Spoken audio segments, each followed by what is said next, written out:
right. All right. We're live in the possum hole. Remember, no pressure. What you guys do today? What did I do today? I went to work. I contemplated life. You know, it's normal stuff. How about you? Todd, what's up?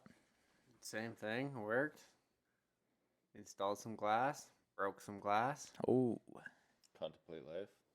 Yeah. Yeah. Right after breaking glass, I contemplated life.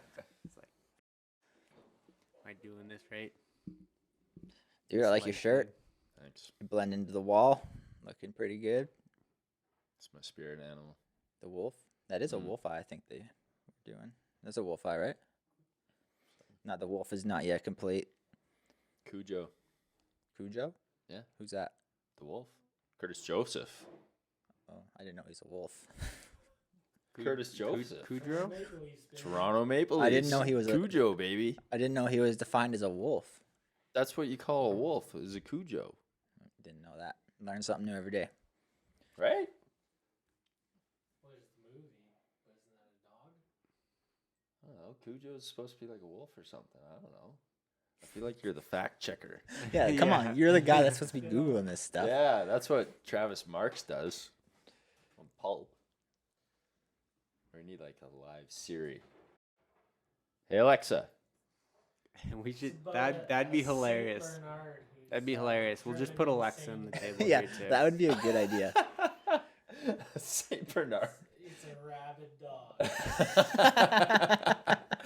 And this is out of a movie? It's called Cujo. I never heard of this. Yeah, and that's Curtis.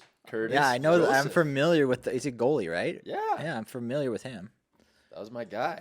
Back in your day. Johnny Cujo. Yeah. I don't know who Johnny Cujo is. Johnny Cujo. Johnny Cujo. Shoot. Welcome to the Bent Methods podcast, everybody. That was the icebreaker. I'm Keelan. This is Jared, and we got our second guest, the Todd Sewell. Who is Todd Sewell? Who is he? Tell us Who about am I? yourself. I'm a local Calgarian, retired racer. Wait, I thought you were making the comeback. Yeah, I haven't decided yet. I got a 2018 Cowie. I don't know if it's gonna make it the year, and I don't know if there's enough local support to upgrade the Cowie. So we'll see. Have you tried buying scratch and wins? Yeah, it hasn't worked out for me. No, they never work out. No. Best I get is like another free scratcher. Yeah. That's about it. Then you get nothing. And then you Yeah. get $5, and then you get, I'm going to buy a couple more scratchers. Yeah. Nothing. You got to So- diversify the portfolio. Yes. You gotta buy like Tim's roll up the wins, scratch and wins, the Lotto Max. Yeah.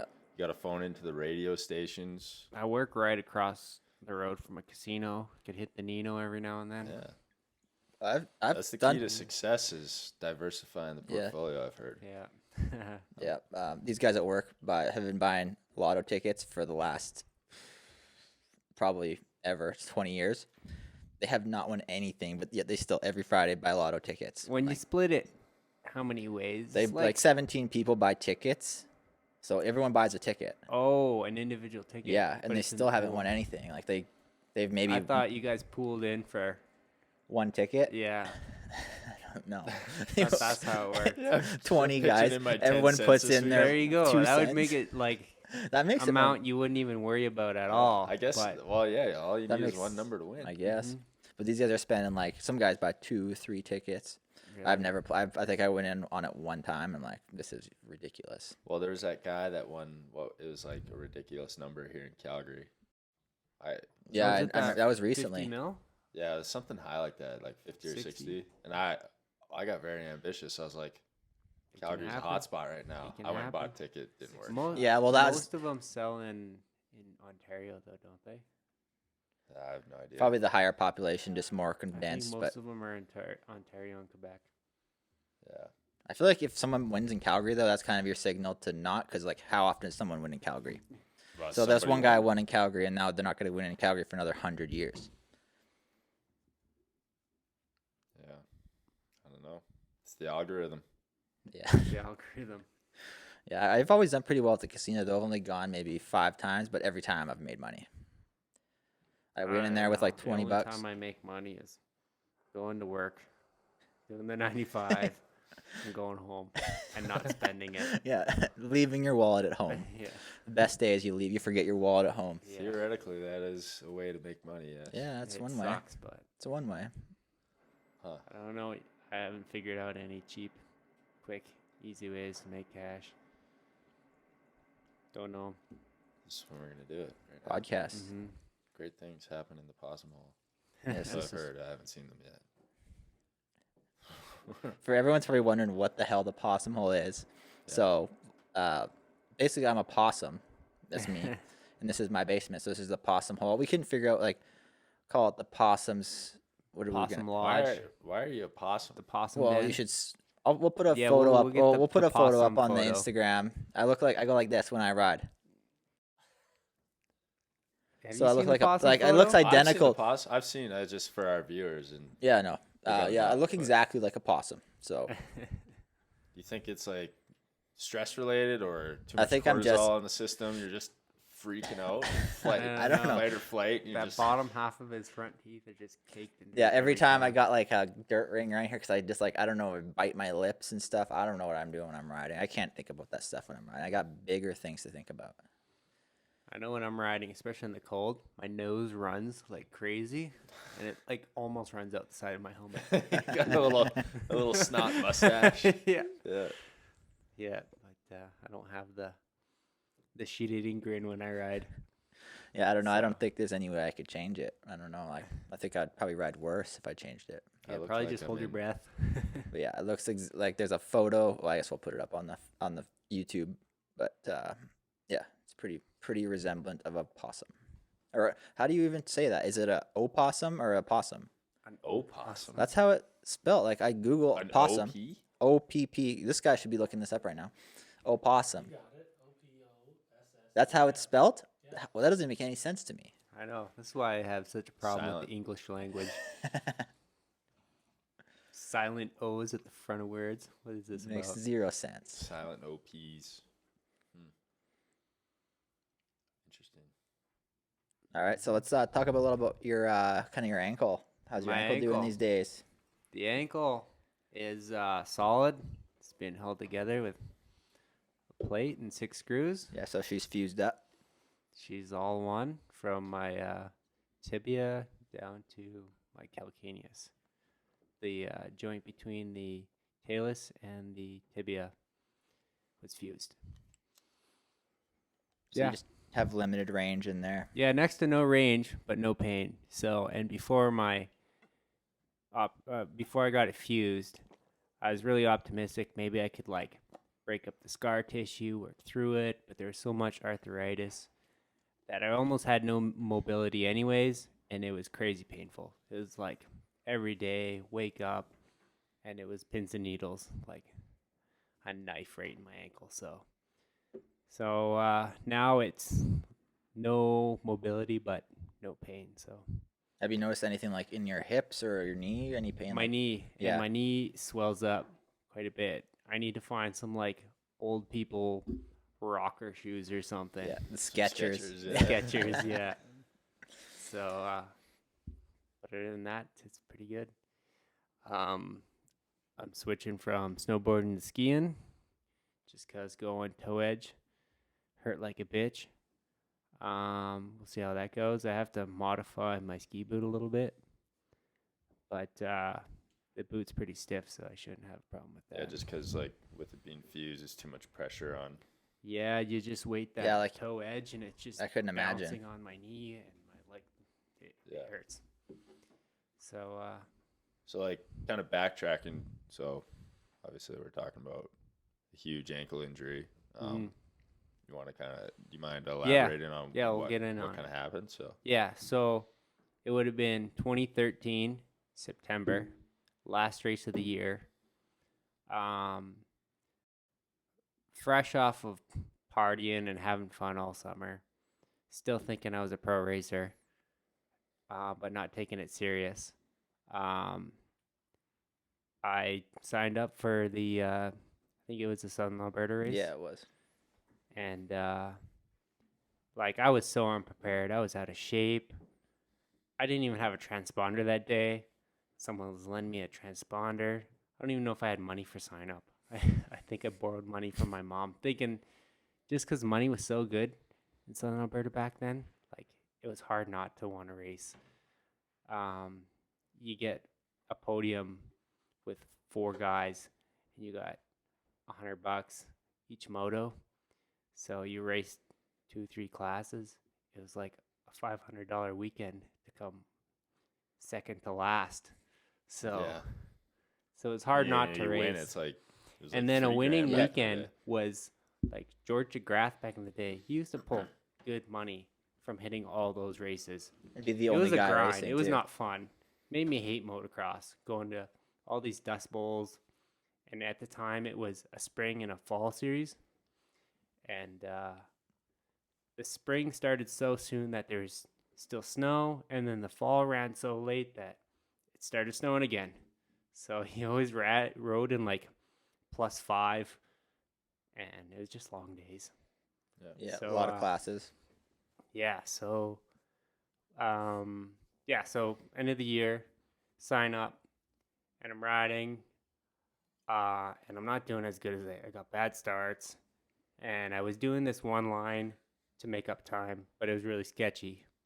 I would jump out of this roller into the next few rollers right before the finish jump at Calgary, and it was just hard pack and slick, and it just skated off the lip, and the bike went one way, I went the other. It just 2 feet on the ground, didn't land on my head or anything, but it just felt like a bomb went off of my boot, and I knew right away I fucked something up. And I went to the hospital. I just figured it was another broken bone. Right away, the doctor said, "This is a rough one." And went for surgery that night. They screwed it together. It was a long surgery. He was telling me, "Yeah, this is a rough one. It's a small bone. It's always under load. It's like your scaphoid in your wrist. Not a lot of blood flow. No blood flow. And the difference between your scaphoid and your talus is, you're always load bearing. Yeah. You're always weight bearing." And it was a messy break. It was like a 6 or 7 hour surgery to put it back together. It was like, I don't know. Doctors had a hard time with it. And then, it was 3 months no weight bearing. GTA 5 just came out, and I played that for like 2 months straight. And then, I started walking again. I was eager to do stuff. It's pretty painful at the time. I went down, made a Cali trip right away, went surfing. I think that was the time we were out in the pool. Oh, and you got super And sunburned. I got heat stroke. got No, you got heat like heat stroke. stroke. Yeah, because I was the only one not in the pool. I had a rubber glove Yeah, on my 'cause you- foot. And I was just floating around on this floaty with a giant picture of like a bulldog or something. And I got absolutely hammered. And then we went on the lake, and I wasn't in the water at all. And I was just like getting dizzy. And then the guys hauled me back, and then I went straight to bed for Yeah. like 3 days. Yeah. So, and then I forget how long after that I bought that Suzuki, Might have I been the bought next year. Chris's old Suzuki. Yeah. I bagged on it for a bit. We did that Cali trip. Yeah. And then I was kind of set on riding again. And I did some mountain biking that spring. I bought that Yamaha 252 stroke.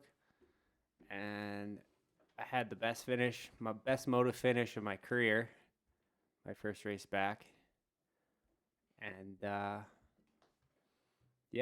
was that? that? That was Calgary. at Calgary. Calgary. Second moto, I think, in Yeah, what, I got in- 2014? Was that it? 15. 15, that's right. 15.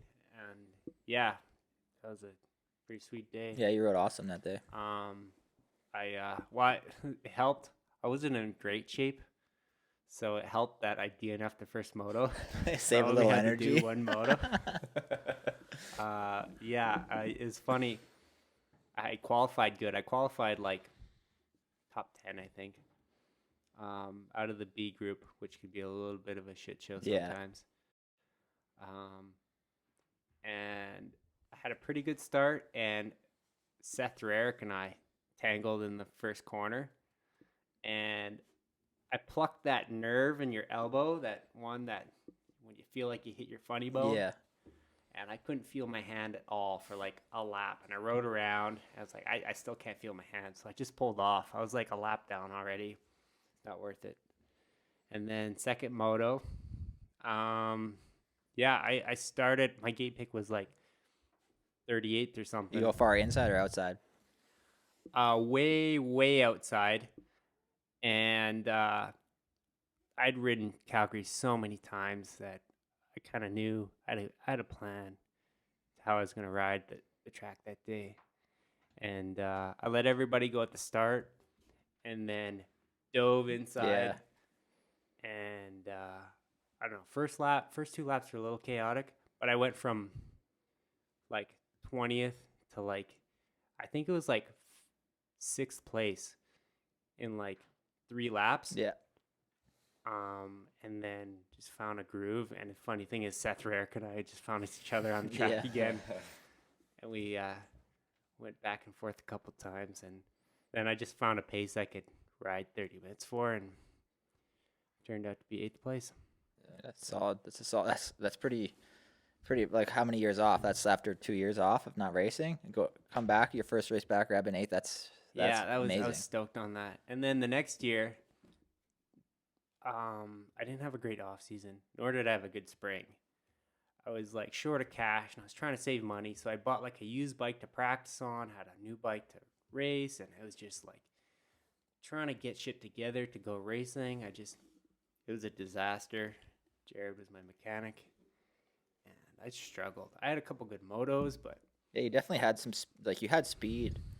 I think you had a really good race. Oh, you had a really good race going in Nanaimo, and you got a flat tire. yeah, I got a flat there, that moto. And then the second moto, I think I stalled one corner. But I still felt like I rode good. I think I got an 11th or something. I was definitely aiming for top 10s all year, and I didn't get a single one, so that was kind of a bummer. And by Regina, which I don't know why I couldn't ride that track that day at all. The dirt is so weird there to me. It would just be like squishy, slippery, Tacky and to slippery. then just grip. Yeah. Weird And farm so you'd dirt. go from like understeer to oversteer instantly. I Yeah. don't know if that's also a YZ250 thing with probably wasn't a new tire either. Yeah. But I was struggling. And after that, I hated it. And I didn't touch a bike for like a year. I hated it. I went like riding once with Chris. Just a casual day. I think we didn't even ride track. We just rode trail. And and then I think another whole year I didn't ride. Maybe once or twice at the track.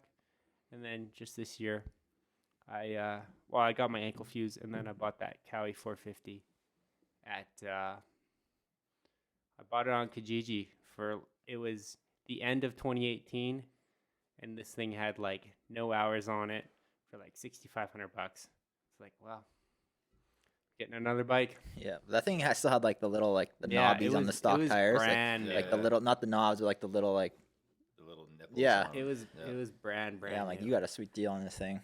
Yeah, so if I find another deal like that, I might Yeah. be more eager to go racing, but we'll see. So like My goal is actually just to get in shape first and then decide if I want to race. Yeah. So. one Yeah, that's a step- good idea. That's a one good step plan. at a time. Solid Yeah. plan. So like, I guess back to the ankle a little bit. Mhm. Would you say like, and you also kind of stated that by the end of that season, like the wind was kind of out of your sails. Would you say like, was it just primarily ankle, or is just a combination of a lot of things that kind of drove you to the point where there wasn't much love for the sport anymore? And I guess too, like, if you could elaborate a little bit on like what like never really you never gave too much insight on as to like why you got your ankle fused. Yeah, because you broke it twice, didn't you? No, so I didn't break my ankle twice. Like, did you come Well, back too so- early, or So the second break was I was riding that old Suzuki Lemon Lightning. And I cased the over under. Yeah, because a lapper, right? Yeah, it was just a practice day, and we went to ride around a guy, and he was a little squirrely, so I choked up just to roll this jump. But at the time, I didn't realize how slow you had to go just to roll it. That jump was weird. It was like full tilt to get over it completely, or you had to lock it up and go super slow just Yeah, to roll because at it. the time it was like a step up and then a table, right? Mhm. oh yeah, I Yeah. remember So that. Yeah. so I faced that table part pretty hard, and I broke my tibia right where they put the screw through my ankle. Oh, So right. that's what happened. It wasn't a major break, but yeah, that was the second break. And then getting it fused though was pretty much just because the arthritis was killing me, and I didn't have much options. I was looking around. It was hard to get any good information without like paying for a consult from a doctor. Yeah, and there's like a And I lot don't of have insurance to pay for any of that, so yeah, and there's like a lot of like experimental treatments you can do in the States, but they don't have. That's all like in the They don't have any like results from it, so you don't really know if it's gonna be if it's gonna really fix the problem. Yeah. So and like I broke my talus, and then like a couple years later, I think Vicky Golden broke hers pretty bad, and Tyler Behrman broke his as well. All kind of similar breaks. I don't know severity. I don't know what their injuries were like, but like they had some good support and doctors and everything. Yeah, being in and the they're States. yeah. Well, with Behrman being with Red Bull, he was at. I saw his Instagram. He was at that training camp or training facility every day working on that thing.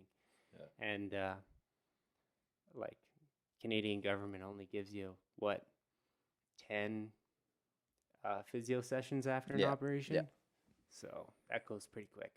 You're like taken care of pretty well, but if it's lingering, then that's when it becomes difficult.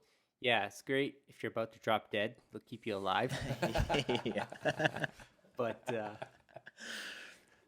But if you need like a knee operation, you You'll might wait as well just buy a wheelchair, because you're gonna be in it because of old age, because before you need to Yeah, get you'll your wait a knee couple years. fixed. You wait a couple years before you can even get an MRI. Yeah. Yeah. So So and then you kind of like got to the point where, so you said like at Regina, you're just over it. yeah, I was And- so over it.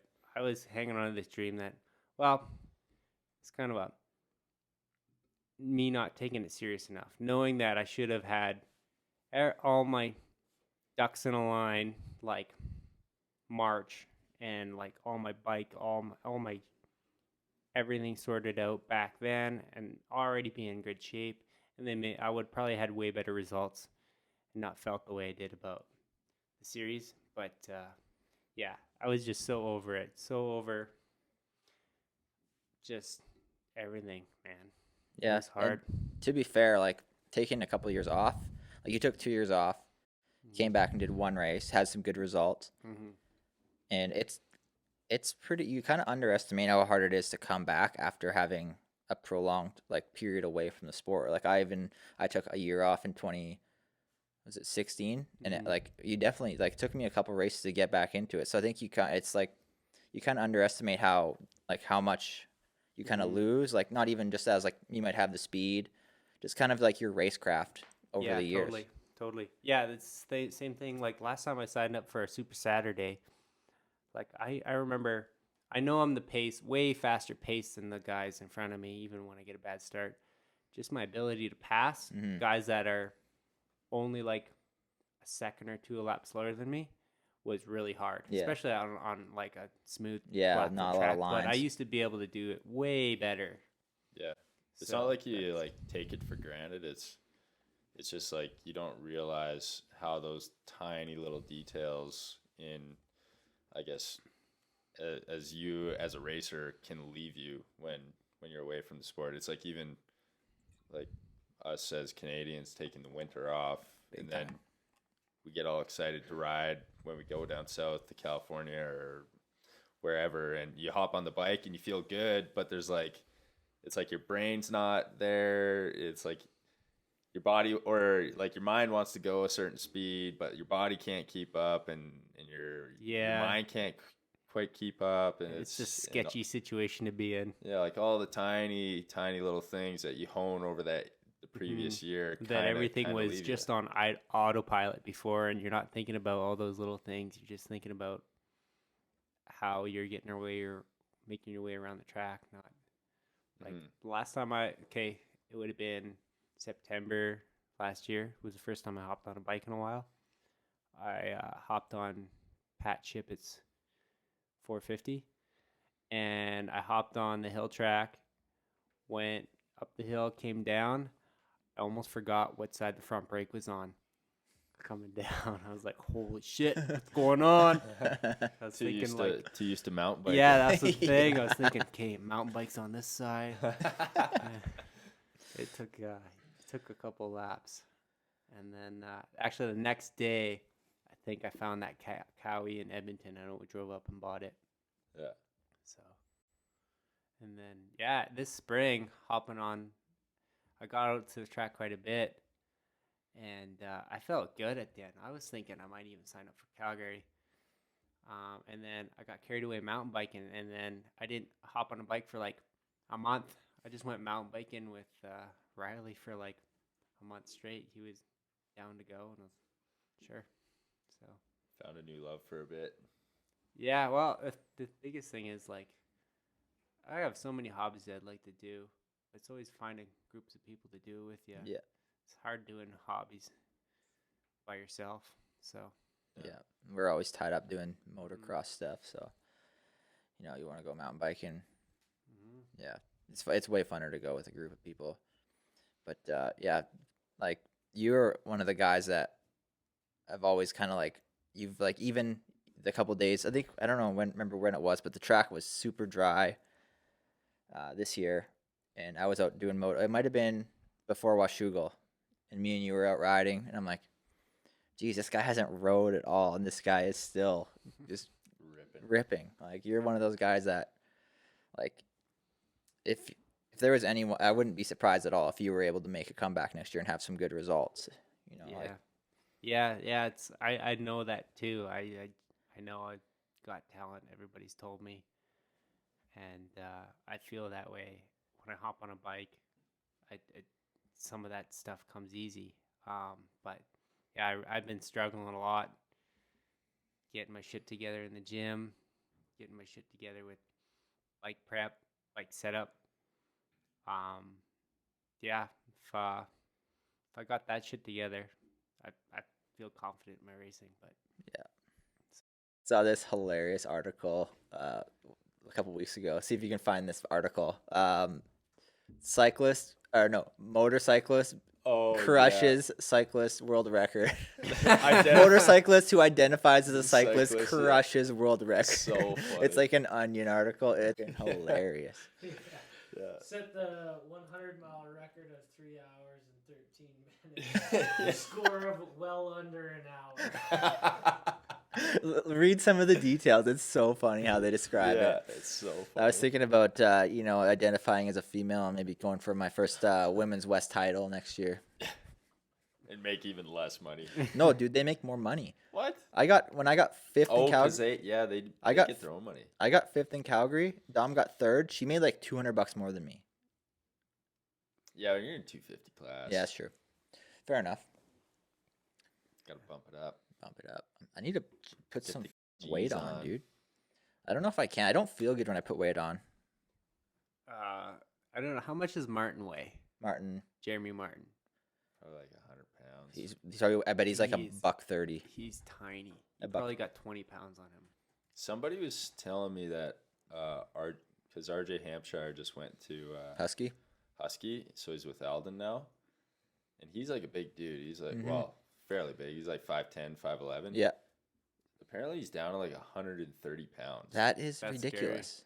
Yeah, I would like to see a picture of him. I saw a picture of him on, like, it was in his gear though, so it's hard to say. But yeah, from Supercross press, like they're doing all their. How do you That not sounds get like a little sick? bit of a stretch. I don't know. I don't know. I don't know. 140 maybe? I feel like I'm like during race season, I'm a $145, and I don't feel like I could get any lighter. I'm like 6% body fat. And I feel like if I get any lighter, I'll get sick. Be a little bit thicker just to stay healthy throughout the season. Yeah. That's what I keep hearing. If you ever get upset in your training schedule, like You got a little fat to burn off. yeah, like if you can't eat clean one week, or you're on the road and you can't, Yeah. or you're getting shitty sleep, like That's what I keep hearing about Ricky. One of the years he went undefeated, a few rounds he was so sick, and I don't know what it was from. Could have been the flu, but he was also so fit and so lean that like it doesn't take much at that when you're at like 2% body fat. Yeah. to yeah, get, to upset you. yeah. Well, like Riley and I were together today talking about how it almost seems unheard of racers talking about themselves being sick. When like it seems like it's very rare that especially the racers in the States get sick, and that's like when like performance enhancing drugs come into play. And Yeah, it's like, big time. I was listening to a podcast with Rob Eames, and he was talking about Was that Coach Rob? Yeah, Coach Yeah, Rob. yeah. Talking about like the benefits and cons of like using performance enhancing drugs, like how it's almost like a supplement to help not just like with your performance, but Recovery. Recovery, and to keep you healthy Yes, through an entire yes. season, especially when those guys are operating at levels Oh, where like It doesn't low- even make sense, right? yeah, like low body fat, and they're constantly traveling, Yeah. constantly flying, staying in hotels, like, And Eating you get restaurant one of those food. oddball weekends, like and they never like ever, 105-degree day at Yeah. Southwick yeah, it's with like 80% humidity or something. yeah, very rare. And that, then like, after a dudes get weekend sick. like that, have 1 week to recover. It's I Go don't and do know. it again. yeah. And Yeah, they're- to these do guys it. aren't recovering either. They're Yeah. going back to the track on Tuesday or Monday. Yeah, I don't know. I haven't been in that lifestyle before, so I don't know. Jeez, anything I don't know. about I it. feel like I'm after doing 9 rounds of outdoors in Canada. It's not even as hot. It's not No. as intense. I feel like I'm cooked after a year, but I'm working too, but Mhm. still. Yeah, when Yeah. I did it, the one hot weekend. Well, okay, Gopher. I slept in a tent, and that was tough. I had It was a hot. rough day. That Humid, yeah, muggy. and then we did that day at Saint Julie. That one was rough too. That was hot. Yeah. Yeah, I don't know. I don't think I deal with the heat all that well either. So It's like, but man, so obviously like the performance enhancing drugs are prevalent in our sport. Like I don't doubt that there's guys in Canada doing it. But they don't regulate it, so if you had the resources, why would you not? I guess. I'm sure, but like it's been publicized in our media too. Like even like going back to this Coach Rob podcast, he was talking about how Racer X publicized an article about James Stewart. Can't remember what year it was. was this the Adderall scandal? No, this is he had hired a nurse to show up to a race to administer saline bags, like Mhm. IV. I heard stories about Honestly, I this. don't doubt that half those guys don't I do it. heard yeah, I forget which old racer was telling me he was dating a nurse, and that's what he did Oh yeah. in the rig. Yeah, she would steal saline bags from work, and she No would way. get one between motos because yeah, and apparently feel like $1 million after Yeah. after like, Oh, yeah, moto. that would go a that'd long be the ways. most crucial thing. It's Like, like- before anything, hydration Yeah, is the it's- most important part. Like that's the foundation of the puzzle. But Mhm. yeah, like I guess just listening to the podcast, like he was saying that this nurse like showed up to will call at the one race saying that she needed her credentials, and they kind of questioned her as to why she was there, who she was, kind of thing. And she's like, "Oh, I'm here to give James Stewart his IVs." Ooh. And that's the thing. She's not like in the sport. She doesn't know. She doesn't know. She just says she doesn't know it's illegal, and she like said it in front of all these people at will call, and of course it gets publicized in media, but like nothing. I don't know. Did anything happen to him? Well, there's no way of actually proving it though. That's the problem, right? Like, I don't doubt that lots of guys in motorhomes aren't doing that. Like they're in their motorhome. Then they could come knocking, but chances are they're not. Yeah. Well, like look at Alessi this year. I mean, nothing against Alessi. Like he's a nice guy, and I think he's kind of redeemed himself with his career up here in Canada. But it kind of weird that he struggles throughout the entire West Coast. As soon as it gets hot outdoors. And then we go to East Coast. He shows up with his motorhome and starts waxing everybody. Kind of questionable a little bit. I don't know if like a saline bag is that. Like he turned it around big time. I don't know if a saline bag is gonna help him that much, though, right? I mean, it what definitely helped. What did he get in Calgary? What did he get in Calgary this year? Huh? What did he get in Calgary this year? Like 6th. I have no idea. I think he was like a position ahead of you, I thought, in one moto. I can't remember, but I just remember. Well, there was the one year he came up. Was it on a Suzuki? He started dead last in Calgary. On a white Suzuki, and he waxed and everybody. He rode around everybody. Yeah. Remember, he hit the gate and then he waxed everybody. It's not like he's not good on the West Coast tracks either. Yeah. So well, maybe I it's don't like know what it is. Maybe it's like he got this. I don't know. I don't want to say he got a saline bag, but if he did, maybe this is kind of a mental thing. Yeah, it's not. Yeah, we're not like calling him out. You just. Yeah. But it's like it kind of makes a person want to speculate a little bit, especially when you're a competitor. Yeah. But the thing is like West Coast rounds aren't typically all that hot. So it wouldn't have even made a huge difference. Yeah, you wouldn't have a huge advantage until you get to the East Coast humidity. But it was just I don't know, weird. Like totally different rider. But that's the thing is like I wasn't the only one saying it. I forget. I'm sure he was even like. Years ago, I think, like it would have been the year I went out east, 2012. I think Klatt jumped ship on whatever suspension he was running. RG3 went to Joe Skid. Yeah. Yes, and he went from, putzing around in like third to winning. Yeah. Yeah. And like that. So. Yeah, that's true. So many variables. But that was the speculation going around all summer in the pits was like how is this guy like not looking like himself out west turn into like a superstar? Yeah, he's like back to like 07 form where he was like getting second to James Stewart. Yeah, that's what he looked solid out east. But there's a lot of like variables. Like you kind of had a similar thing this year where like you did some suspension testing.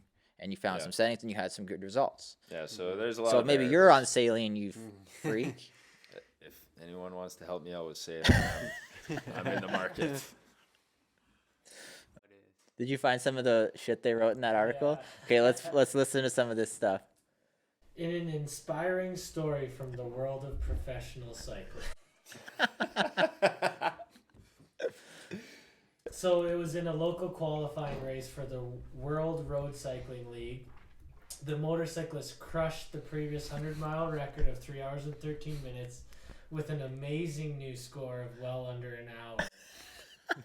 The brave trans vehicle rider was allowed to race after he told the league's organizers he's always felt like a bicyclist with a motorcyclist's body. He says, "Look, my ride has handlebars, 2 wheels, and a seat." He told reporters as he accepted a trophy for his incredible time trial. "Just because I've got a little extra hardware, such as an 1170cc flat twin engine with 110 horsepower, doesn't mean I have any kind of inherent advantage." I love that part. Oh my god. He also painted the word Huffy on the side of his bike. ensuring he has no advantage over the bikes that came out of the factory. Oh shoot! I mean, if anything, it weighs a little more. There you go. Yeah. Slowing him down, Disadvantage. disadvantage. That's a What is that on? disadvantage. Is that like? It wasn't like an onion, wasn't it? I just went to some random site. It's like sot.net. Just some random, Yeah, that's random so good, site. bro. The year we all went out east, 2013. 2012. 2012. 2012. That was fun. When you fell in love and Todd and I were left by our lonesome. Yeah. No, I was there. I was kicking it. Kinda. I mean, What? You were there. Yeah. in body, but not spirit. Why Yeah. not? What was I doing? Your spirit was back here at home. I don't You believe did a that. fair bit of texting. I'm not that spiritual. I don't really know about that one. Yeah, that was a cool year. That was when Jared and I, trained down south and then drove up the coast. Yeah, we to went round one. straight That was from cool.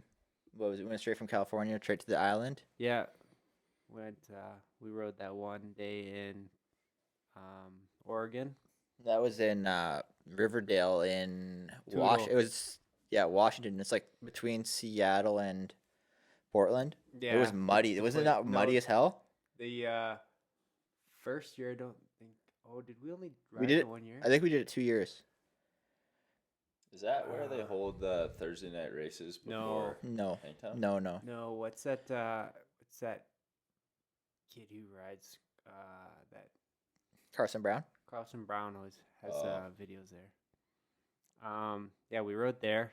So it was the second year we rode around the mud. I Yeah. don't think we rode there the first year. I think we rode there the year before too. Yeah, I don't remember. I don't know. I know I've rode there a bunch of times. Oh no, we definitely rode there the year before because I remember the track being pretty fun. Yeah, And then yeah, we went from a ferry in the States straight to the island. Drove from Victoria to Nanaimo. showed up with caked, dirty bikes. It's like Yeah. because we rode in the mud. It was just these things were just like caked Yeah. in mud. Showed up to a Mhm. national. Yeah. This is 2012, right? 2012. I remember, yeah. And I think it rained That that year was- anyway. I didn't. No, that was That year. That wasn't the mud race, was Yeah, it? that was it the was really muddy. muddy Yeah. one. Oh no, was it? Yeah. Yeah, it was. I thought that was maybe 2011. No, definitely. Like the uh, race where like the whole track was It was a shit show. underwater. Yes. like we joke about racing jet skis, but we probably could have Yes. actually Yeah. raced jet Like skis. there was what ruts. I There I was ruts remember and they were because covered we in had that puddles. downhill start. Not being able to see the pin to watch the gate drop. Yeah, 'cause the there water. was so much water coming down the start straight. And Yeah, I remember. funny story, we're on the line and we usually do the hot lap, and everybody takes a piss somewhere on the track on hot lap. But since we didn't, I was dying to take a piss, and I was sitting on the line. I'm already soaked. So like right before the 30-second board comes up, I just pissed myself. I already knew where that was going. It's like, yeah, I'm gonna hit the puddle and I'm gonna get Yeah, soaked. yeah, I'm anyway. already soaked. And then yeah, sure as shit, first lap, like you can't even see the bottom of the ruts. All you see is the very top of the ruts. Yeah. The rest is all water. Yeah. Pick So the it's top of the just rut, like- put And- your legs out, And the base is so hard and Yeah, slippery. there You're was- just like spinning. You don't I even. had You're a like flat paddling. tire. I don't even know how long I had a flat tire that Wouldn't have made a moto. difference. And yeah, I rode around probably most of the moto with a flat tire, and it was Yeah. just gross. That's And then we went to Kyle you and Beaton's I house. went to Kyle Beaton's for a couple days, and hung out with Kyle and Went and rode, Ryan and 8 Road.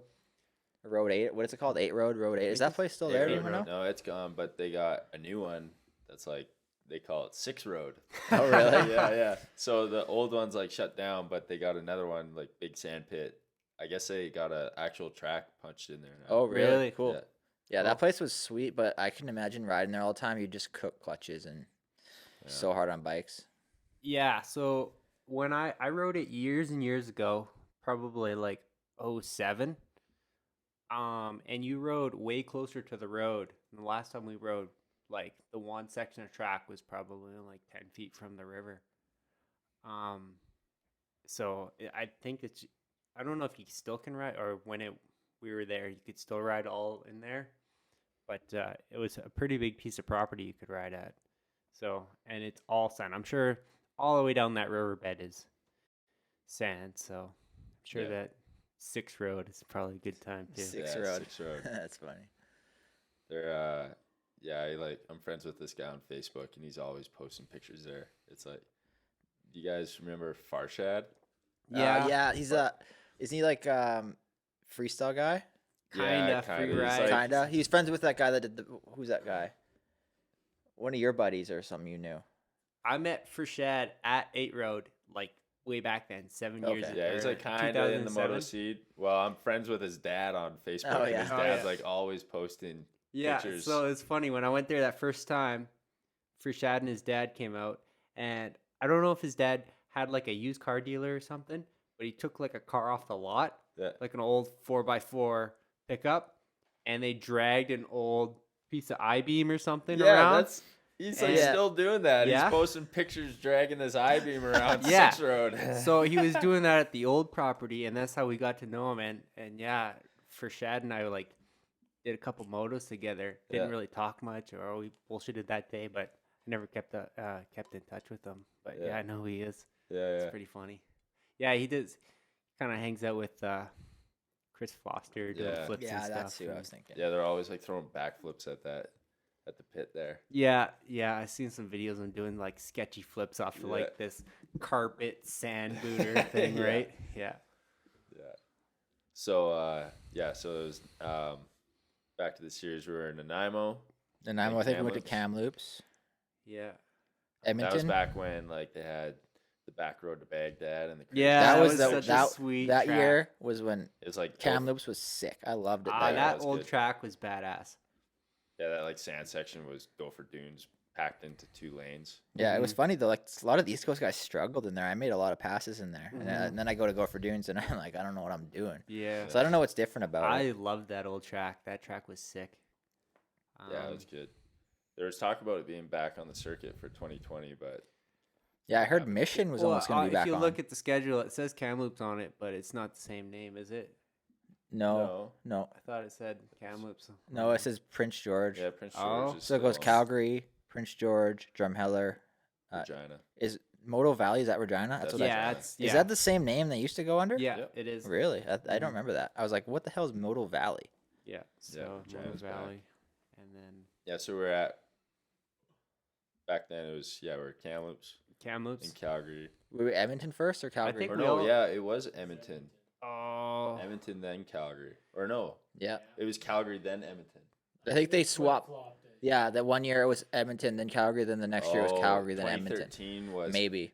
Calgary then Edmonton. Yeah, I think you're right. Maybe, yeah. Yeah, I can't And really yeah, remember. I think Kamloops went pretty good for all of us. Well, Jared.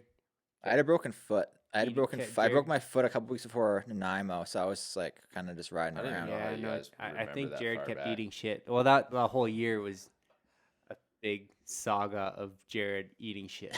Yeah, that was my Yeah. big but- time.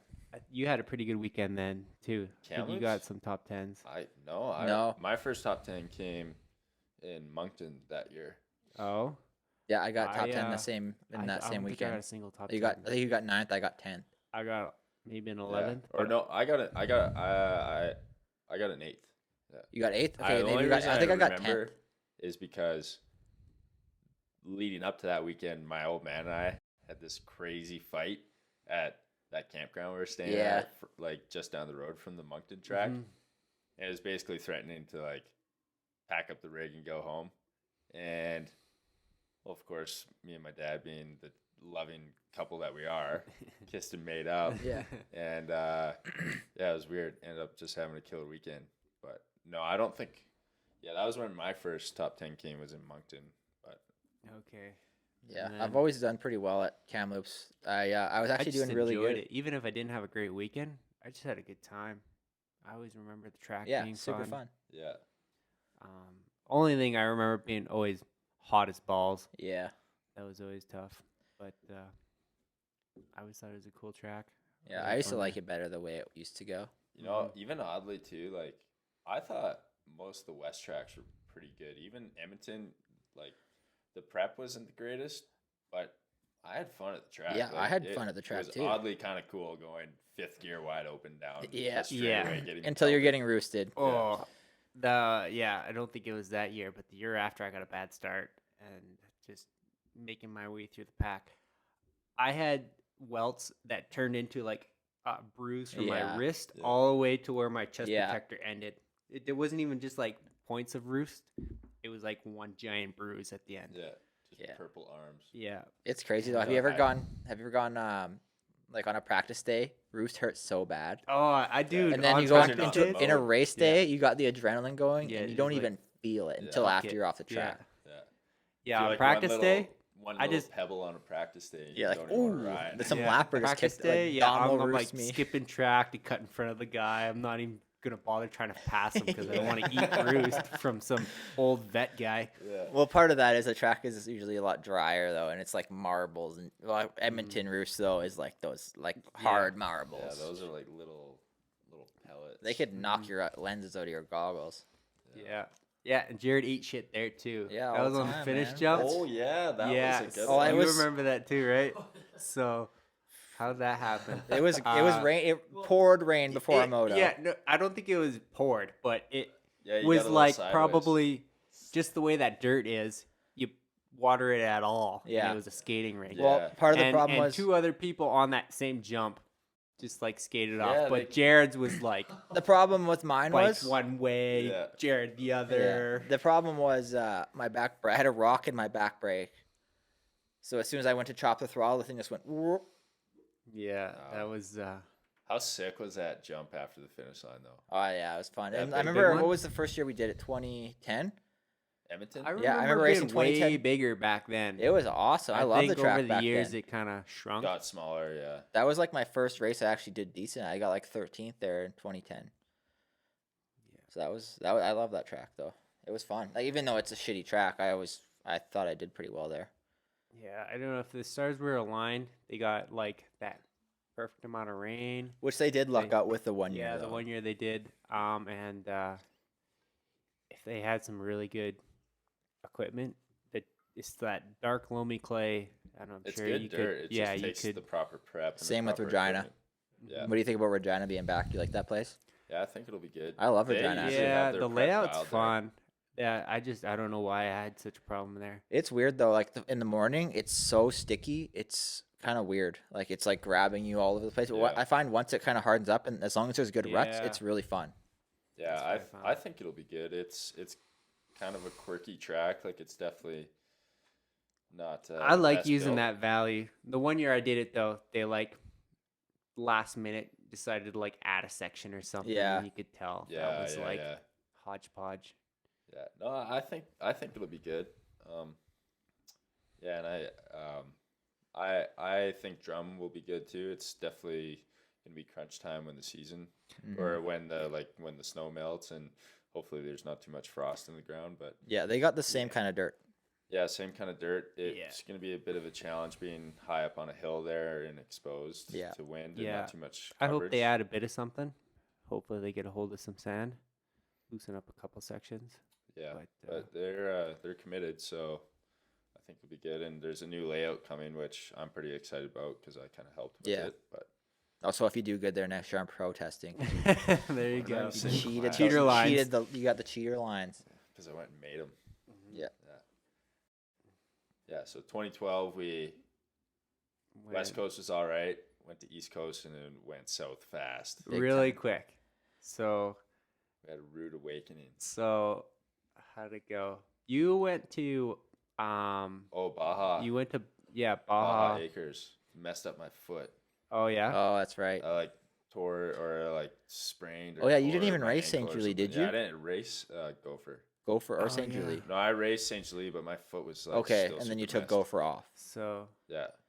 yeah, and then Jared and I drove out in my van, convoying with his parents in the motorhome, and Jerry took out took out a door on the motorhome. Yeah, apparently in he's the in this- parking lot. He's in this big parking lot filling up with gas, and there's nothing around. There's like a huge parking lot, and there's one like those like concrete bollards. Yeah. He hits it with the side of the motorhome when he's turning. Yeah, cleans out the door on And it. of course, we meet up with them, and then there's a big like, what happened? He's like, Yeah, Don't worry yeah. about it. Yeah. So yeah, and then Gopher, Jared didn't qualify because the I had generator in the Oh, yeah, scoring yeah. tower. so like my dad was pitboarding me. He's like, you're in 10th. I was like 10th. That's what they were saying. That's what the transponders were saying. And then I come back. I didn't. Yeah, my dad said I was 10th at the end of the session, so I didn't even bother going up and looking. Show up to the line, say, oh, no, you didn't qualify. And I go back to the session. I go back and look at the lap times. I have 0 lap times. So, Yeah. and then all of a sudden I didn't get to race. I So, remember that. Yeah, and then I got cleaned out by Sean. Moth. The muff yeah. Goof. just totally just cleaned my clock off. That in- guy's in that always out corner. to get people. I think he had a bad start, and I was already having a rough day. Slept in a tent in Yeah. In the 30-degree heat. weather, Yeah. and the guy beside Little us had the greenhouse. generator going Yeah. on all night.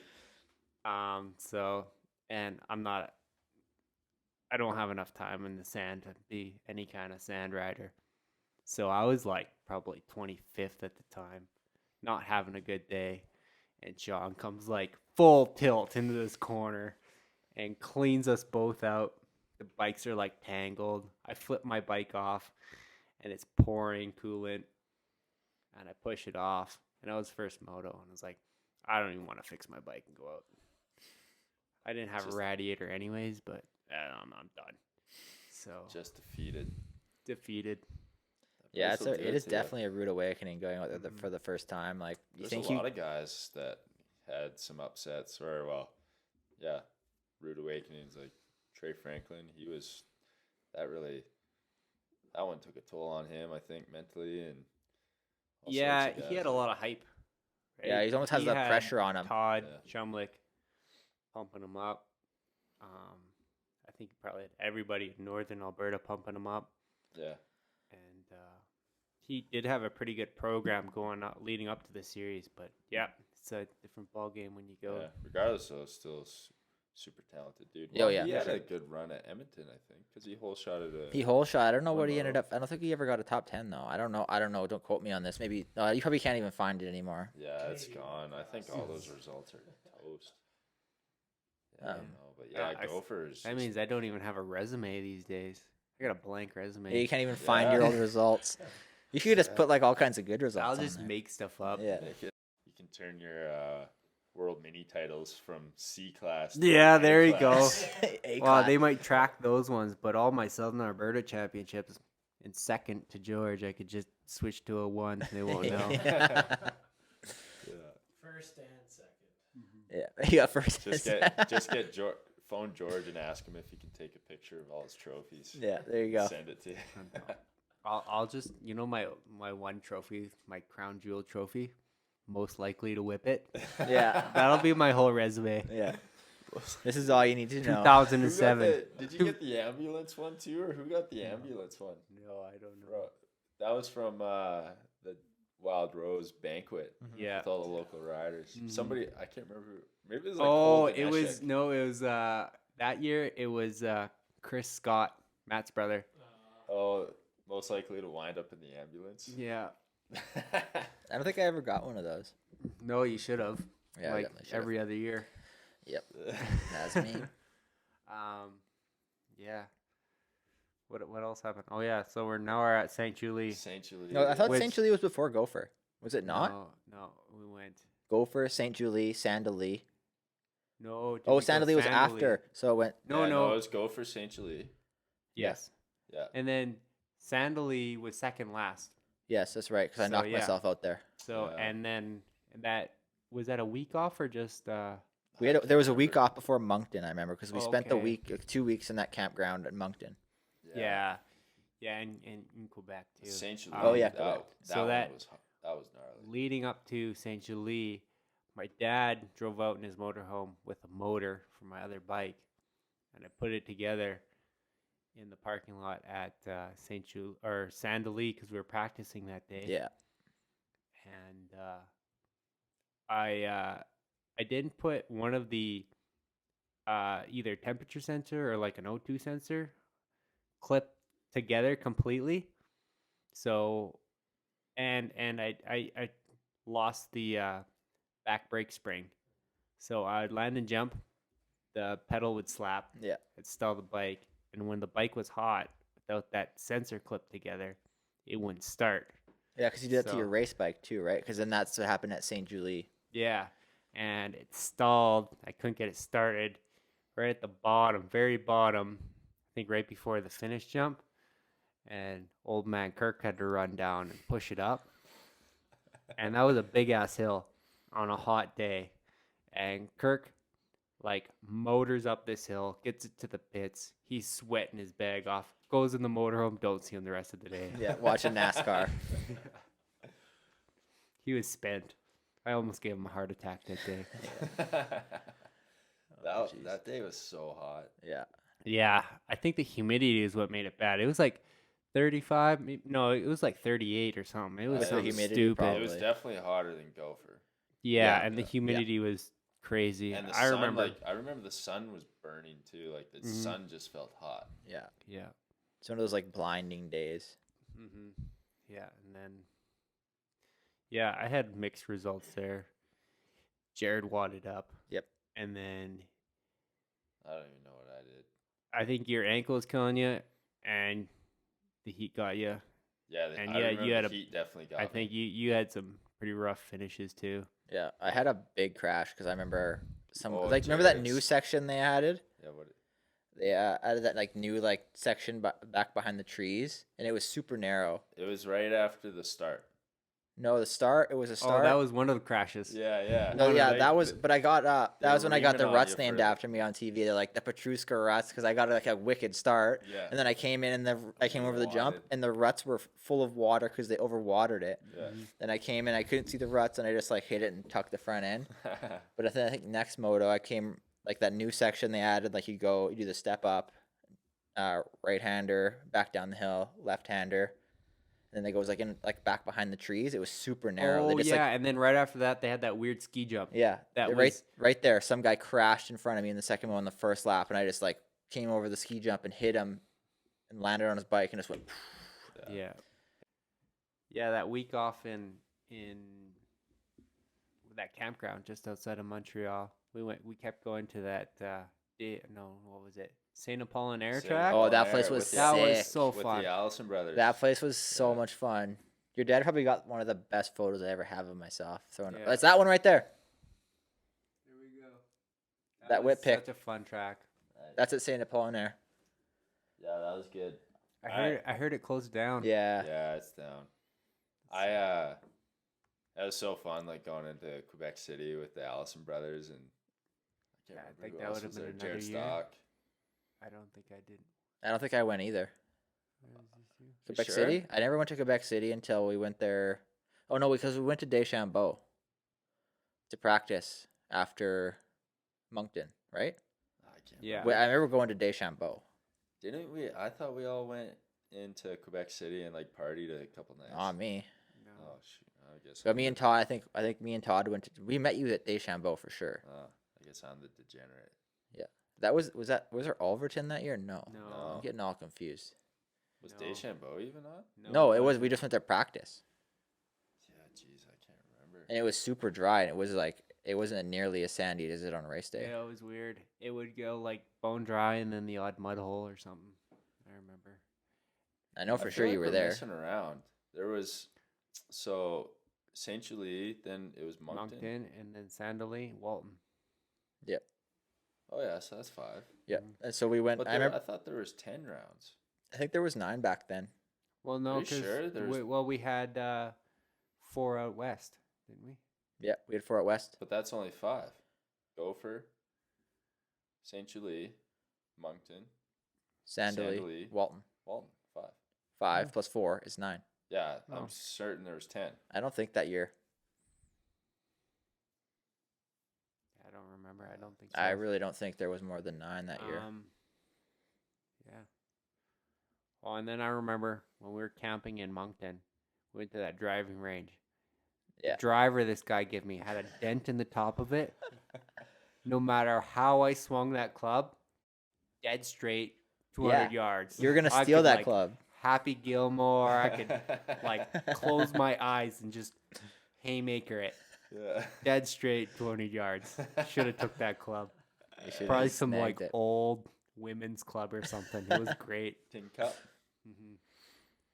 Oh, jeez. Yeah, and then that was when, right around that time is when us three would hang out on one trailer, and then our parents, our Hang out dads They would would- go and drink Yeah, beer, they would move. and all we Yeah. would do is probably bitch about our parents, and then they would just bitch about us. Yeah, we just Yeah. like migrate around. So And fun. Lori Allison was like the instigator. She Yeah. was the one to bring the big bottle of Crown Royal. Oh yeah, Yeah. yeah.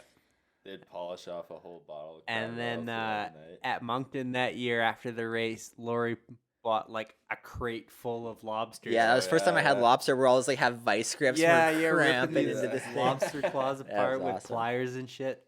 Yeah, that And was just fun. she just melted like a pound of butter, and we just went to town. So fun. That was awesome. Those are good old Awesome. days. Hmm. Racing didn't seem so serious back then. Oh. What was there an after party at Walton too? I didn't go to Walton because I knocked myself out in Sandley. He dummied himself at. I puked in your Usually. van. Yeah. What was her name? Jody, Deanna, Deanna. Zach's mom Yeah, drove me to the hospital, and I was puking in your van all over the place because I whacked my noggin. That was a rough one. Hmm. You're in love. You're distracted. I didn't even know who I was, dude. I don't know Blame it about on love her, back man. then. Blame And, everyone on women. I remember I had two motos where I crashed like for a second lap both motos, and I finished like 21st both times. It Oh, was just such out a of points. piss off. Such a piss off. That was a fun track though.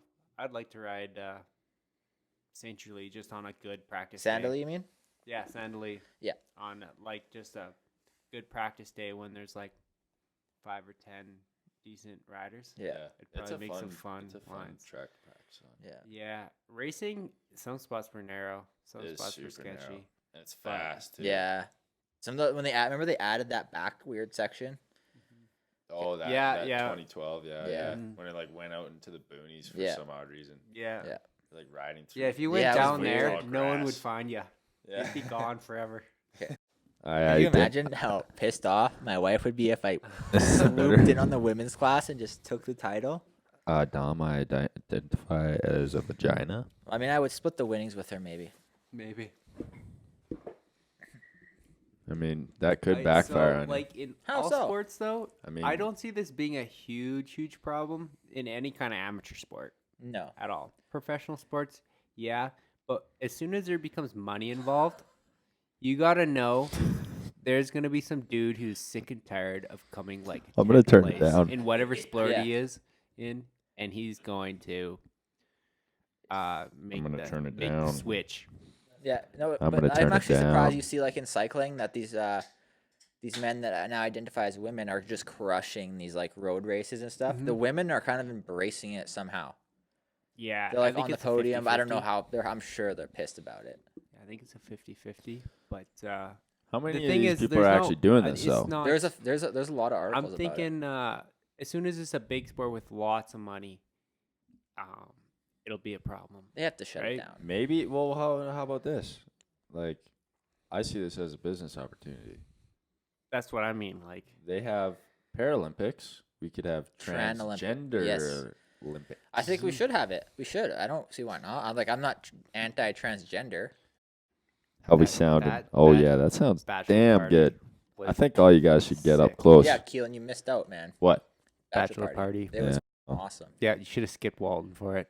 No, it No, wasn't even Walton. It was Iron Man. Indiana. Iron Man. Well, honestly, I was gonna come home, but because I didn't get my acceptance until like the Friday before the race, and it was like Thursday in Boston. And I'm like, this is stupid. Like, why are we waiting around if I'm not getting into this race? That would have sucked if you didn't get in. Yeah, and then honestly, because we're like at one point we're like we should just peace out and make it home for the bachelor party, and then literally I think it was like Friday morning or something. I got the acceptance. How early did you sign up? Like a couple weeks before. Really? It was It took really that weird long? why they waited so long. That's every What, time I've signed up, it's been like Is within a this couple days. acceptance from AMA or Yeah. is this yeah, like? AMA. the- Yeah, because even though you have your license, they still have to accept you into the race. oh, really? I don't even Yeah, know. it was really weird why it took so long, but I don't know. We committed to it like so long ago. Yeah. It was kind of shitty how that all worked out. And so Osby and I just literally went in a van. Yeah. How did Osby do? 15 something, 15, then a 20 something. You Him gotta. and I, we battled the second moto. Yeah, you guys did. Oh, he rode a 450? Yeah. Oh, I didn't even realize that. You got a solid ride for Supercross, hey? Yeah. What are you on that AGE Gas Monkey? Yeah. Yeah, that Gas that should Monkey, be as good. in Dude, the TV show Yeah. down south? Yeah, Really? the energy drink Yeah. sponsored it. yeah, they it's sponsored it it last looks like year, a too. solid team, like Husky team. Chris Blows rode for it last year. Yeah, Jacob Hayes and Osby are on it now, and yeah, it should be good for him. I think.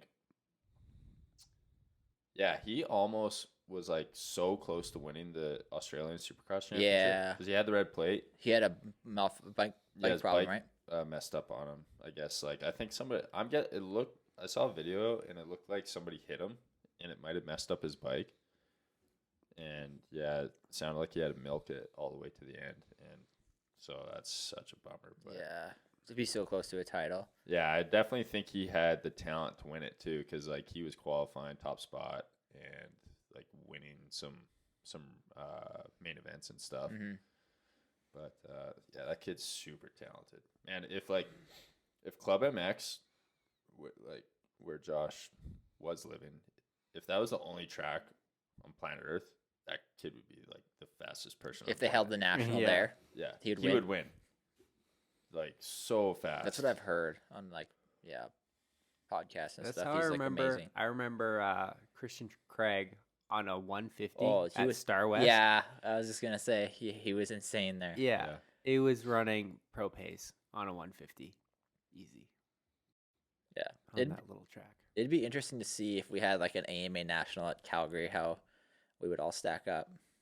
Dude, I don't know. Honestly, like, even this is how I see it, and this is just the belief in my own mind is I believe if I'm on equipment that I trust, and that's the big thing is like just not trusting it for your life, but just like Comfortable. sitting on the bike and being like not even second guessing Totally anything or thinking comfortable. about like clickers or shit like that. Just like having faith in your suspension guy and the bike, and that being number one, and then number two, a good start. I honestly believe I could hang on for a top 10 at an AMA. Mm-hmm.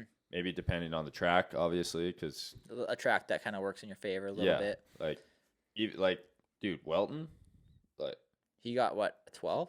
I think he was 10th or 11th at Ironman, and he got like a Oh, top that's 5 right. start. That's right. Dude, like both motos at Ironman, I was dead last.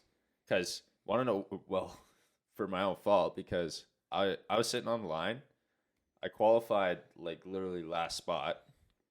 I was sitting on the line like far outside. I was like, there's not a fucking chance I'm pulling Any a kind of start start. from here. So like how you said you did at Calgary, I just like waited. Literally, I didn't even go when the gate dropped. I just like gate dropped, Rolled everybody off. went, and I was just like in the back, try to see how I could weasel my way through. Pull the Chris Fay. Yeah, I don't know if you can pull that stuff at a race like that. Well, see, it actually, I did it both motos, I believe, and the second moto, it actually worked out not too bad, and at one point I was in points. Oh yeah. You got like you were not far off of points where you were like 20. Well, so like I think at one point I was in like 17th or something, and then I just like threw out the anchor. I like it was weird. It's been a while since I've gotten that tired, but I like just got so tired, and then I faded back to like 23rd or something. You think like a different track, maybe like kind of a forms up a little different. You're not really used to it. Is that what you think? Kind of why you faded a little bit? I don't know. I think it was just a bit of like the week leading up. Like we were staying like we drove down to Indiana, stayed at Osby's house, and kind of out of your flow and rhythm. And you didn't really even know if you were racing. You're like, oh, Yeah, I'm gonna go to a bachelor party. And we were kind of like, the season was done, so we were kind of enjoying ourselves a bit, just having some fun, like going jet skiing and stuff. And we went to Lake Michigan and played around. So it was just kind of a different week, but and at the same time too, like, not to throw the team or anything under the bus, but like it's not to throw the team under the bus at all. Really, it was just my suspension was set up for Canada. Yeah. And I went there being like, my stuff is going to be way too soft for this. Even like Josh, he went and found stock Yamaha suspension and he raced with that. And he was like, this is way better than my Olin stuff. It was just, we were running like Olin stuff. Just your testing you've done and stuff. What's that? Just like the testing you've done, kind of geared it towards Canadian Yeah, tracks. it was just for Canada. And it worked okay in Canada, obviously, because it was getting good results by the end. But yeah, like I went there and I was like, this is way too soft. Like I was tiptoeing down some of the hills and stuff. But yeah, I don't know. That's just my belief. Like a little bit mental too, probably, with that whole thing in your mind. Totally. Yeah, but I like, honestly, I think like Canadian racers are so underrated, and it's kind of a shame that a lot of these Americans are coming up and Yeah, these it Canadian does eat up a lot of spots and opportunity. Yeah, they eat up the spots, the opportunities, and they also take the limelight a little bit. But yet there's these Canadian guys that are putting the boots to them, a lot of them, and still, like, it's almost like it's not enough for these Canadian guys to get some more recognition that maybe they're a little more internationally, not so much globally, but definitely internationally recognized, like in like on a Canada US scale, like especially like 250 class, like Tanner Ward's insane. I think they're definitely starting to give Dylan a little more credit because he's trying to expand outside of Canada, like doing these overseas races and stuff. But like, or even myself for that matter, like, that's the thing, is like I try to stay as humble as I can, and I don't want to whatever, but like I've had some pretty badass rides running with some dudes that have been contending for titles in the States, and like it's done nothing for me really. Like I really don't know, outside of my local little fan group here in Calgary, I don't really know if people respect my talent that I actually have. But to even know your name, like it's like, it's so small here that in Canada that you're not there's never a household name. There's like 3 of them in Canada, right? There's like Colton, Tyler. And part of the problem is we only have 9 rounds. Well, really 9 rounds that anyone pays attention to. No one really pays attention to arena cross for whatever reason, or supercross. It's just like, well, like arena cross could do so good. Like every year I have such high hopes for Calgary having such a cool turnout. Venue, But it's just, sometimes it's a ghost town. I don't know if it's just like maybe it'll do better now that it's like in June or May or whatever. Maybe people, because I think in really wintertime like people are all that about November hockey. thing. For me to hop on a bike in May or whatever, what is it? It's like 2 weeks before Calgary National. Yeah. Oh, I guess that's not too bad, but like, just to go pound 10 minutes indoors. that's Yeah. not too bad. But when I remember like years ago when we do the Lethbridge in the middle of that's a gong January, show. man, No one's everybody's rode. that so was rusty. That was always sketchy. Yeah. But I don't know. I thought the But November time was good. I don't know. Aside from that, though, it's like I think our Canadian talent is pretty darn good. It's just a small pool. Dude. And I think there's like, I think you go to any spot in Canada and someone's going to say, yeah, this guy is a freak on a bike, right? There's always that guy.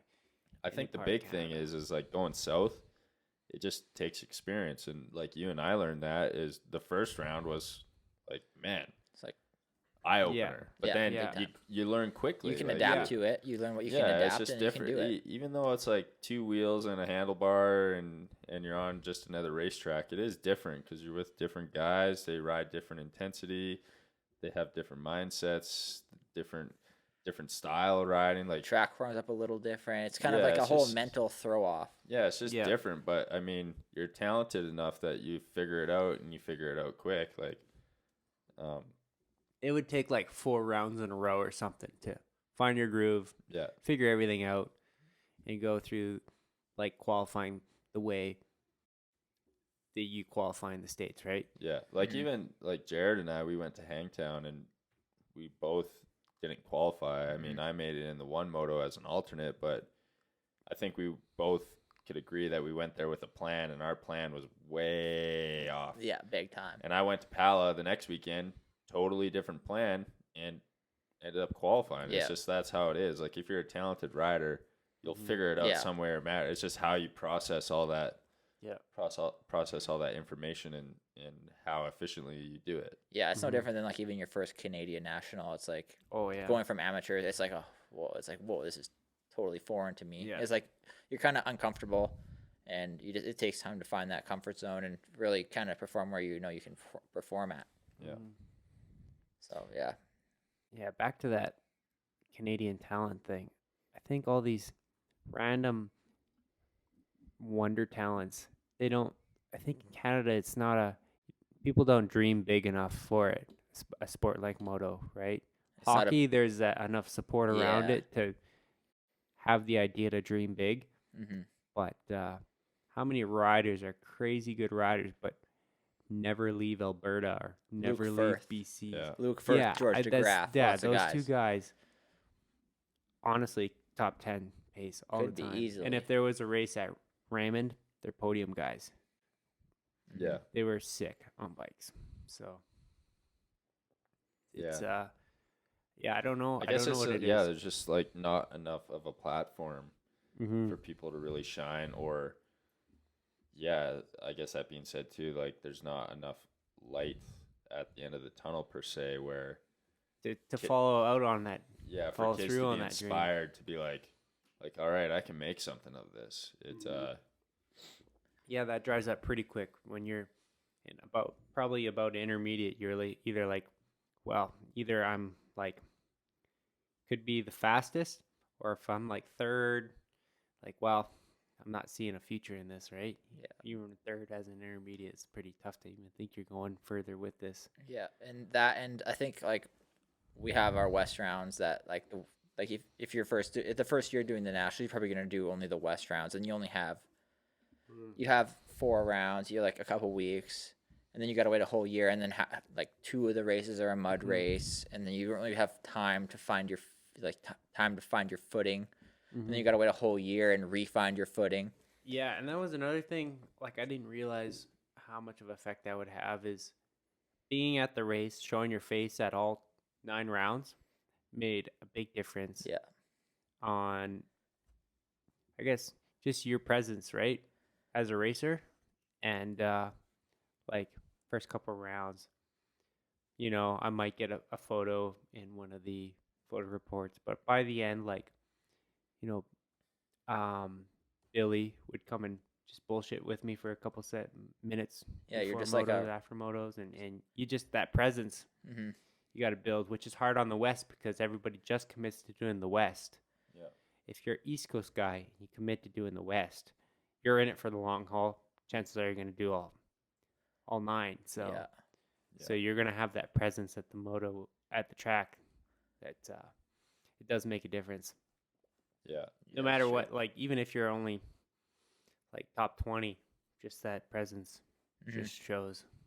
Yeah, and I guess it's tough too, like with it being such a smaller community up here, and I mean Canada's only 33 million, and the States is something ridiculous. 300 million Yeah, I something. don't know, Yeah, like California has 33 million Population in Canada. just in California. So just in Southern California. right. So when our little moto community is so small and there's only so many eyes, it makes it tough for like I guess those people in the industry when there's only so many like sponsors and manufacturers and brand personnel that are in the industry to have eyes on those talent Mhm. on that talent. It like it makes it tough for a young racer to actually like blossom and kind of progress through the ranks. Yeah. Mhm. It's like I mean for myself, just from experience, like I've never had anybody actually call me and be like, hey, like I want to help you out. Yeah. I don't know about you guys, No. but it's like I've had to go out and Yeah. find it on my own to be like nobody's calling me to make a career for me. Mhm. I want to make a career on my own. Yeah. Well, no matter what, I think in the States it's the same way. Again, because there's so many riders, all the sponsors are getting resume after resume. Yeah. It's just that it's that much bigger that they can pick that many more riders. Yeah. So, Well, but and it's it, the same thing. Yeah, and I think there's maybe like I think we kind of touched on this a little bit with Phil, where there's maybe like a misconception where we think it's a certain way in the States, but behind the scenes, like, do we really know what's No. going Yeah, on? exactly. Like, are these kids' parents like paying an arm and a leg for them to be on these little amateur factory programs, or are they actually getting this support that we think they're getting? Yeah. And they're making 6-digit figures or Yeah. 5-digit figures or whatever. Well, I know when Dean was in amateur, he was making good money, but he was like an elite guy, right? He was Yeah, the he was guy. the He was guy. the guy. yeah, Yeah. So I don't really know. Like, yeah. like I guess, maybe when he first maybe got it's- that deal, like he first got his Team Green deal when he was on at the end of his 80 career, and I don't think he was that great. Yeah. And he kind of made a name for himself getting but that. that's also that was like what 10 years Oh, ago. yeah, even oh, like- no, that would have been more. like 15. Now. That'd be like 06. Mhm. Yeah, Oh, so who knows what it's like now? Maybe it's like they talk about all these cutbacks they make in Yeah. in the pro ranks and even on the factory level, like look at JGR and even Yeah, KTM riding for kinda free talks in about- some of those cases, right? Yeah.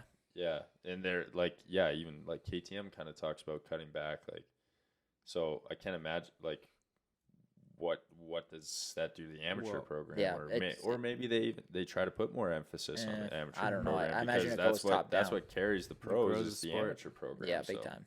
Yeah. So when I turned pro is 09, and I forget who was telling me from like 08 to 09.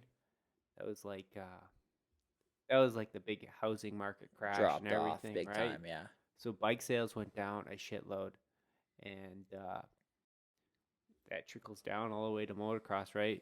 Trickles down quick, Mhm. especially a luxury thing like owning dirt bikes and stuff. Mhm. So,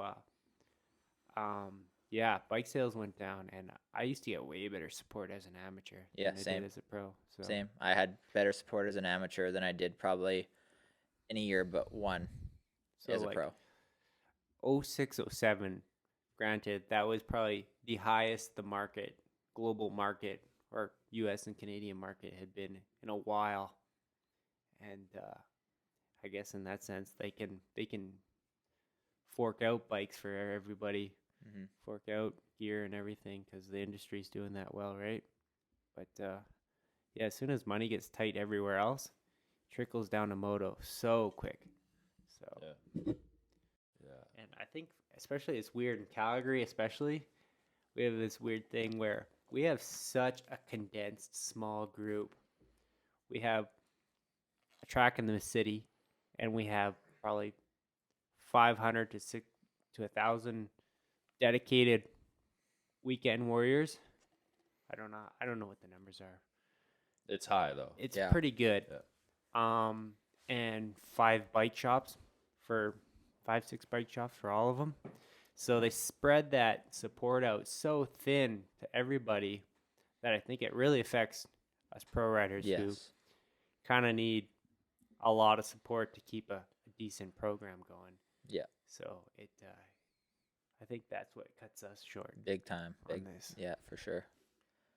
Yeah, you think in a maybe not right now with the given economy situation and how everybody feels about it and where their mindset is at with, I guess, their corporate and business finances. But you think like, yeah, in a city like ours with a known track record of good wealth and whatnot, we would have a stronger foundation for pro racing and and support and stuff like that. And Yeah.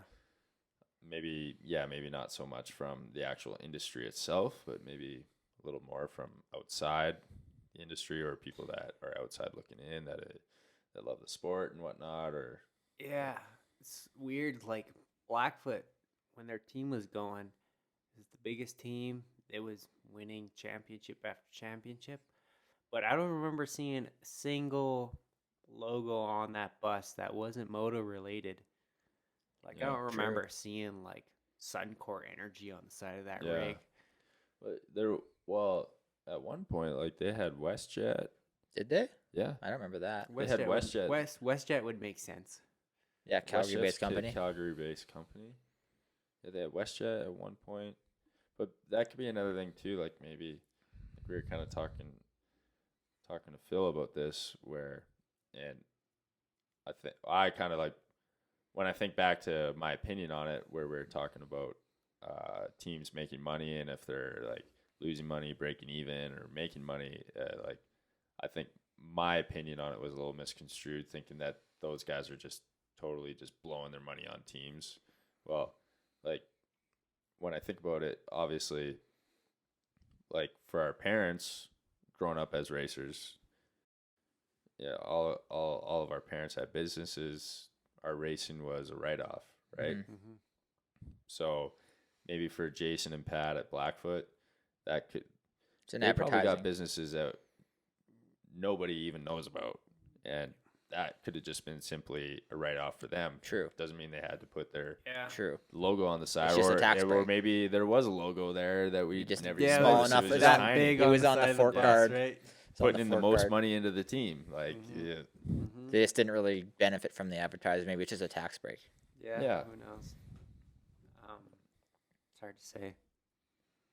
Yeah, it's all behind the scenes stuff that we might not really even know Yeah. about. But Oh. Story.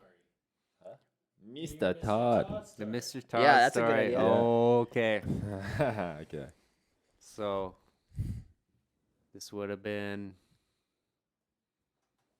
when would this? This would have been like spring of 2018. I was struggling with my ankle.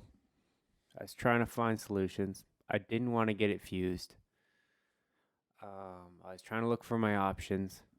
You know, I could have got like, go down the whole avenue of replacements and everything. All that sounded sketchy. So my dad knew a guy, and his wife got an ankle operation in Mexico. And this guy, he didn't go to Mexico because he's cheap. He's well off. He was like a CEO at like TELUS or something. Shit's $100 bills. And he's smart. He does all his research. And we found this doctor through him that how'd it go? Yeah, so he was a Mexican doctor or Spanish doctor, and he had a clinic in Florida where he dealt with NFL players. So, but he does most of his practice in Mexico for average people. And found him, email back and forth, and he said he might be able to take a look at it without doing something too evasive, to maybe work some mobility into it and maybe get me on this track of maybe trying stem cells and stuff. So we go down there for a pretty small procedure. It would have been a scope. He was going to break up some scar tissue, see if he can like break off a little bit of the what's it called? Arthritis. And just get some mobility. Maybe some of the pain will go away. And the pre-op, he just gave us some instructions. You know, normally when you go for a big surgery, it's like you don't eat 12 hours before, Yeah. right? This was pretty small, so he wasn't too worried about that. And he said, you know, eat a decent breakfast, and you'll be good. And everybody at the house was thinking this was a big operation. So, like, no, you can't eat. Can't eat anything. And like I forget how it happened, but like a couple hours before the operation, we got in touch with the doctor and he said, "Oh, you haven't eaten anything? Oh shit, you got to get something in you." So I think I went for a smoothie or something pretty small, pretty light. And yeah, a few hours later, went for this operation, like a brand new private clinic in Mexico. And yeah, it was small anesthesia, so like Like I was local? aware. I woke up a few times, but it was like just a dozed off kind of sleep. And they gave me a spinal tap, so I didn't feel anything waist down. And after the surgery, I'm in this little post-op room, and have you heard this story? I have. I just can't quite remember. it. Okay. No, I've heard this story a lot of So times. I'm just It's like waking hilarious. up. I can just start feeling and wiggling my toes. And I look down and I'm pissing myself. I can't feel it. Oh, yeah. I Can't do remember the anything. story now. It's like shit. I can see the door to this little bathroom in this little post-op room. I gotta get there. So I pinch off the stream and I get out of bed to go walk, but I can't feel my legs. So I eat shit. And I go right to the ground. I'm like, so I got one hand on my. The other hand is like stuck in that like hospital apron dress thing they give you. Yeah. So I can't actually move my arm. And I was like, so I had to let go the other hand, and my. I described it as like an unmanned fire hose. Bad description. It was more like when you blow up a balloon and let it go and it whips around the room. And literally there's piss everywhere, on the walls, everywhere. It was like in my mouth. It was gnarly. And like I literally like crawled and dragged myself to this bathroom. By the time I got to the toilet, I was finished pissing. And I started getting a little more feeling in my leg, and I could hop around on my one leg. I like mopped up this whole room with that apron I was wearing. And then right at the end, I just got it back into the bed, and outside the door, the nurse was like, "Mr. Todd, are you okay?" And yeah, that was it. Mr. Todd. Oh man, that's a great story. That's an all-timer. Oh man. Do you have any stories like that from the hospital? Oh, not the Not hospital. probably nothing on that level, but like anything. I I mean, got another one. Oh, all pretty my good. excretion ones are from like driving. Oh, yeah, you got some good ones. Oh yeah. Oh, well, my other hospital story is when I broke my arm in California. I was there for 8 days, and one of the days, Kat Shipley brought a stack of DVDs for me to watch on this like shitty old little TV that they have, and one of them was the movie Crank. And do you know that scene where they're in Chinatown and they start getting it on? That's Yeah. with Jason Statham, right? Yeah. Yeah. Yeah, so that scene's on, and the nurse walks in right then, and I would have been like 15 at the time, Yeah. and like if you weren't aware, that's like a full on porn scene. I think it's the unrated version, so it's topless and everything. And the nurse walks in right at then, is like trying to get my vitals while this scene's going on. It's so funny. Your blood pressure is elevated. Yeah, I might even. Dude, I don't even remember. Pretty funny. Funny story about when you broke your arm that time. My whole family, I think I was probably like you were like 15, so I must have been like 13. We were in California too, so we all went. Me and my whole family went to go see you at the hospital, and then as we were leaving the hospital, I guess my dad forgot to put the tailgate down, Yeah. and my brother's power wheelchair went flying out the back in the middle of an intersection. It was, and this thing just like boom, boom, boom, boom. My brothers are freaking out. Did it still work after? Oh, or I is think it it still worked. I don't Yeah, know. it's- Like the thing just went flying up the back. I think because they didn't even. It was in neutral, Oh, so the thing just went. Whoop. It was like right pulling out of the hospital. Yeah, That's we're the like best first place light. for that to that's a happen, too. typical Jerry thing to Yeah, do. yeah, too. perfect Jerry thing to do. Like just pulling out of the hospital, we were turning left, so it, like, and it fell out right in the middle of the intersection, and it That's was so so funny. funny. Oh man. What other stories? I had a hospital story when in 2015 when I had that concussion in Regina. So I knocked myself out pretty good. Apparently I was like in and out for like 10, 15 minutes. They get me in the ambulance and I come to, and they have like IVs and stuff. I'm sorry. I get up. I start ripping the IVs out, freaking out. I'm like, what the away from me, like let me go, I gotta get back on the track. That's what I'm saying. So yeah, and like, oh no, you're a mess, like just chill. And they gave me like a shot of fentanyl, and then so we get to the hospital and they think my back is broken for whatever reason. I'm like, no, my back's fine, like my neck's fine. And it took like 5 hours to get the x-rays back or the whatever. So I'm laying in this hospital bed and like, if you don't piss, we're gonna put a catheter in you. I'm like, just wait until the x-rays are back and I'll piss. I can piss once I can't piss laying down because they wouldn't let me move. So I'm like, just wait. And then the guy comes in, full on grabs my grabs a catheter, shoves it down my hole. No way. Big time. Dom was standing there like, what? And she's like, Wait, he's when was this? in Regina. Oh, when you had that big crash. Yeah. Okay. Yeah, so he like I knew I could piss if I could stand up, but I couldn't, and like I was on fentanyl, so I couldn't piss laying. I couldn't even. It was like probably hard to piss even standing up. That seems like a great thing to give somebody when they're concussed. They gave me prescription morphine, like morphine pills after. Wow. Which is I don't know. I didn't take them, but yeah. So they're like they're like this guy. Oh no, this is actually before. So he grabs my, shoves it in this bottle. He's like piss. I'm like, or he didn't say piss, but he's like pee. I'm like, I can't when you just grab my and shoved it in a bottle. I'm on fentanyl and I'm laying on my back.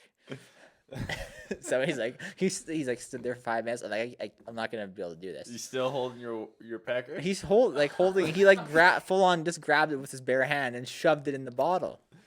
Oh man. Bare hand. Yeah, and Dom's standing there like, what's going on? And then like, if you don't piss in the next 5 minutes, we're doing a catheter. I'm like, just wait until the x-rays come back. They'll tell you my back and my neck is fine and I can stand up and go to the washroom and take a piss.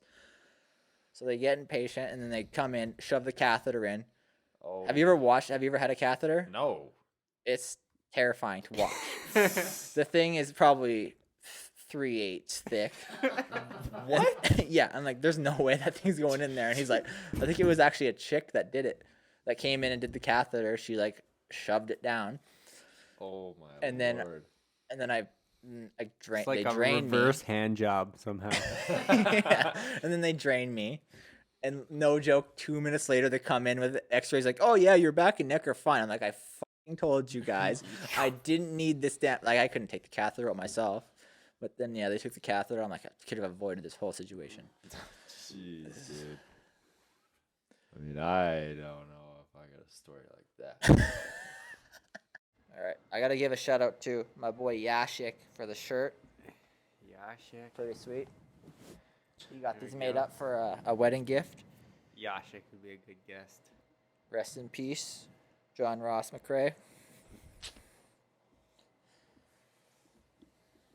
You know, Yashik. He would be a good guest, but I feel like he'd be a little hard to understand. Same with Paul Lavoie. I feel like Paul Lavoie would be a great dude. He'd have some hilarious shit to say Oh yeah. if you could get him loose enough, but One of he'd my- be hard to One of my understand. favorite Paul Lavoie stories is I forget what race it was, but Paul drove your guys' old Tahoe out to a race, Oh yeah, yeah. and he's like, "Yeah, the thing drives like a dream. I was going like $170 down the highway. The deers would go by and their antlers would go." And your old man was like looking at him like, "What were you doing in my Yeah. car?" Yeah, Randy's just laughing, but he's like Like, so low-key. red Yeah, because he low-key, knows like Paul's just trying to get under his skin. So funny. That was Yeah, Paul's a hilarious. character. But he All right, so let's go back to the amateur days a little bit. With so Todd, you were like a pretty incredible amateur, especially on super minis. You were one of the few, besides maybe Dean Wilson, that were able to win a Canadian national championship on a super mini in the junior class. Yeah, there was not too many. That was it was funny. There was that whole thing kind of died off. Yeah, totally. Like, you were the last one. Super minis to ride in the big bike class. So yeah, growing up, just riding at Blackfoot all the time. Doing super minis, everything. The daily routine was I'd get home from school. I have my gear on, ready to go. My dad would get home, and I'd throw the bike in the truck, and we'd hit the track. And then we'd do Tuesday and mini motos and all that stuff. And then it's funny, after, we would go to Tim Hortons after, and we would, the old guys would bullshit for like good hour, 2 hours. Sometimes remember we staying wouldn't there. leave till like in Yeah. 11. Yeah. And I don't know, I enjoyed it. Yeah, it was Better awesome. than being at home or doing homework. So Yeah, the three didn't of give us a would just shit. kind of like hang out. yeah, I didn't really give a shit. Yeah, and I think just having my dad at the time, he was never a hardcore moto dad. So at the time, it was just he'd be there, take me to the track. I'd do my thing. I rode quite a bit as a kid, so I got pretty talented right away. And when I wasn't riding my dirt bike at home, I was riding my BMX bike everywhere. I'd ride like from my house to downtown and back, just like after school. Anytime I was either on my bike or my dirt bike. So I got all those skills pretty quick as a kid. So yeah, that was growing up, and like Dino was still in town, and Dino definitely was the star. He was the fastest kid by far. Yeah. Would you say he kind of elevated everyone's level? Yeah, I'd in say a he way? was. Everybody chased Dean. So, and I was not a close second, but I was second to Dean at every little race we did, all the way through, right up until 80s, and right when he started going south. I think the fam moved down there when Yeah. he was like 14, 13 or something. 13, 14, yeah. And yeah, once we got on 80s, we started taking a little more serious. It was serious on 60s, only because I was talented. We'd go to the races and I'd do good, but it wasn't like the atmosphere was serious. On 80s, it started getting a little more serious, but not bad. Still, same thing. My dad wasn't a crazy moto dad. He would just take me to the track. We'd do our thing. Yeah, so, and then in the 80s, like, I forget what year that would have been, like, it would have been 06. 05, 06, I really got into my own. Started riding really well. Again, I think it was mostly because I was at the track all the time. Did a shitload of time. Just motos at the track. And my dad, he was on it with keeping my bikes working. So we had 380s at one point. None of them were current year bikes, but they all ran really good. And you know how that always goes. There's 3 bikes, usually one's in pieces. Yeah. Parting one together. But him and Paul Avoy built a super mini bike, and it was a rocket ship. I would have been a big kid by that time on an 80. I was probably like, big kid for an 80 is probably like 120 pounds. I don't know. Yeah, probably. And it's like probably 5'8". I don't That's know my how big size. I was. I was pretty big. And that thing, I could pull hole shots in the junior class on it. It was a rocket ship. And I rode it at Walton and Raymond Amateur Nationals. And I won a title on that bike in the junior class. And it was that's probably my favorite trophy still. Yeah. I have like the world mini trophy in the C class. Doesn't mean shit compared to that junior class trophy. That's crazy to win a junior. Like, So yeah. And then that whole year was pretty fun. And we raced every weekend. I think we did all the provincial series, and it wasn't Southern and Northern Alberta racing. It was one series, so we went all over with the Lloydminster and Fort McMurray and all, Fort Mac, all the way all around. of them. And and then Walton that year and World Minis. So that year was full of racing. Mm-hmm. And actually at Lloyd, I remember racing that little bike.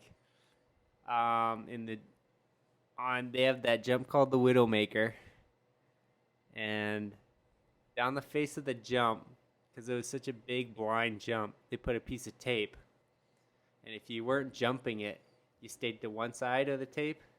If you were, you would go to the other, just so they didn't have anybody landing on anybody. And in the junior class, I got a bad start, but everybody in the junior class went to the side that you're not jumping. And it was just a highway. Yeah, I remember that. Up to this jump. And I literally jumped over everybody. I went from like 30th place to first on one jump on my super mini bike. And I didn't have to make any other passes at Moto. It was sweet. And I remember Swan Hills. I remember had some good races there. That was the kind time of a you cool ran over my track. head. Yes, I ran right over Jared. Yeah, I got a good start. Yeah. Tucked the front end Tucked the off, front like end, out of a went corner, Right over top of him. over top of like a roller coming out of the corner. I tucked the front end, and Todd just goes whoa, over Mhm. my head. Yeah. And then that whole year is pretty fun. It was really busy, but fun. It's hard to put it in reality. It's such a long time ago. I was Yeah, still a kid. it almost seems like a cartoon. Yeah. And then hopped on a big bike. And at the end of that year on an 80, I hopped on a 125. And they had just changed up Blackfoot's track, the main track, and Chick, I forget his last name. I don't know. I just know him as Chick. Chick. Schmillas? Chick He used to Schmillas? build all the He made national like tracks. intense tracks Yeah. with And like he big made jumps. like a ridiculous main track. Every jump was lipped up, gnarly. And I got out there on my 125, like my second day riding. And a 125 for me felt like a rocket ship because I came off an 80. And I was doing like all these sketchy jumps. There was like a table to table out of a Yeah, corner. I remember that. There was like this triple step up, and then there were triple after. I'd get all of them, and that was fun. Is that when there was that supercross section beside? Yeah. Was well that the same track? that part of it stuck around for a bit, Yeah. but everything else got tamed down, dumbed down, changed because it was so gnarly. Yeah, like that. That triple step up was beside the over under. Yes. Yeah. That was So- pretty big. That stayed for quite a That while. jump, the gnarliest jump on the track, was the over under, and pretty much what it was is the way it is now, just backwards. Yeah, giant step down. I remember. Yeah.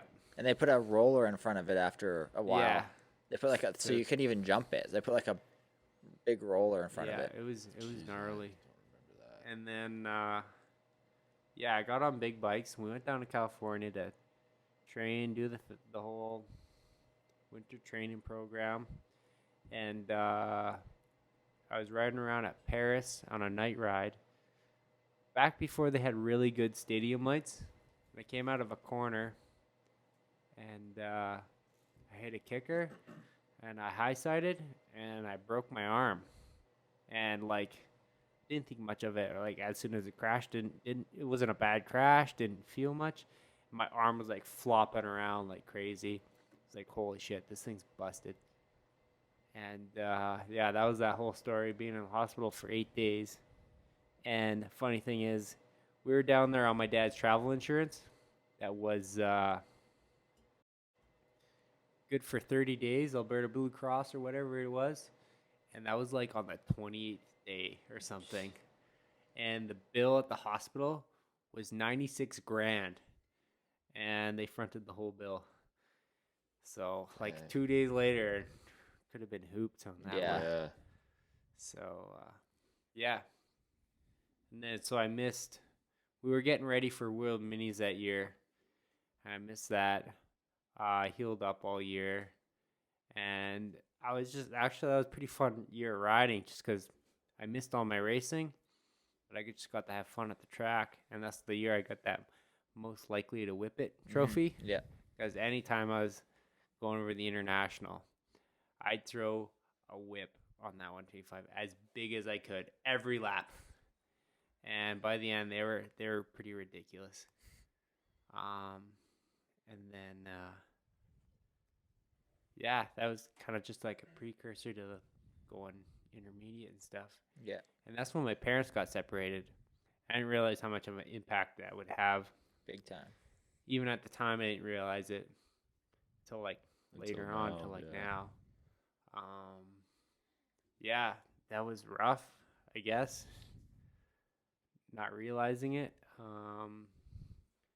But a lot of races were a lot of drama because of it. A lot of the big races, and even though a lot of times I was riding really good, just so much drama. Just the environment around the whole situation. Mm-hmm. And yeah, and now looking back at it, knowing how racing is these days, in Canada at least, I almost wish I would have skipped intermediate altogether, or at least taken my intermediate year and went straight to nationals. But it is what it is. Because sticking around Alberta doing 15-minute motos on hard packed tracks Against 3 other guys. yeah, was not setting me up for any kind of pro Yeah. racing. So, and then yeah, went to pro. Pretty much it. Yeah, so you had a pretty rough. Yeah, it wasn't exactly a Intermediate highway, was right? rough. Like having that, Intermediate- like the broken arm, that was a pretty bad injury, and yeah, so that set me back a year of actual competitive racing. yeah, But I don't know. It's hard to speculate what Yeah, happens in racing, sure. right?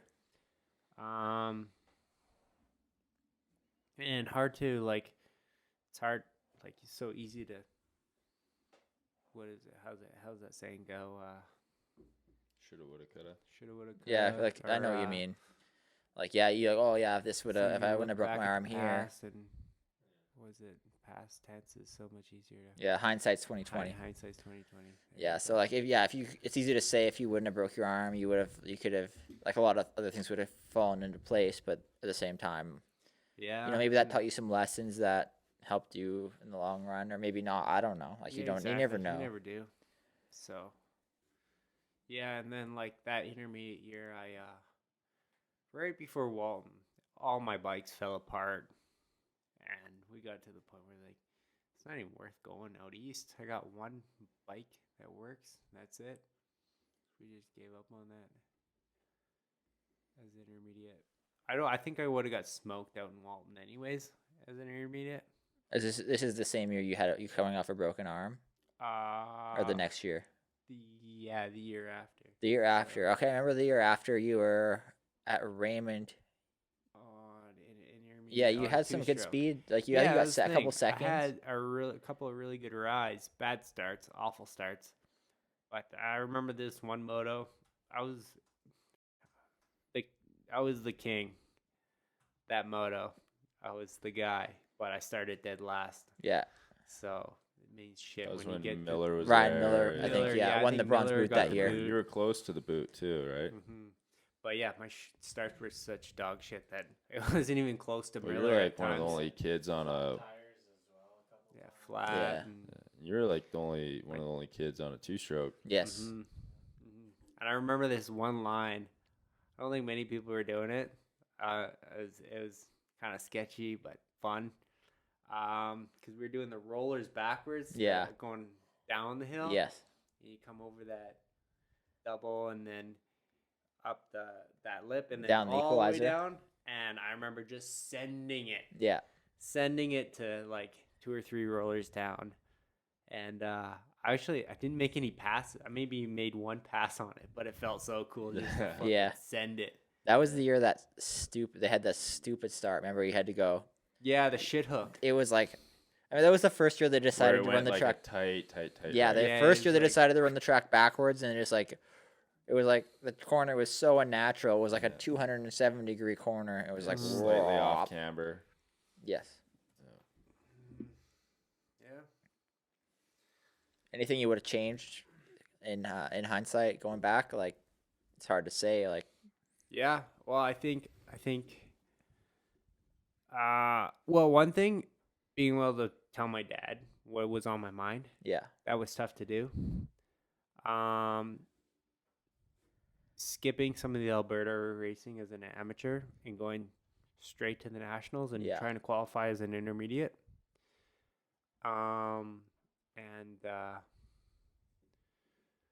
Dropping out of high school in grade 10.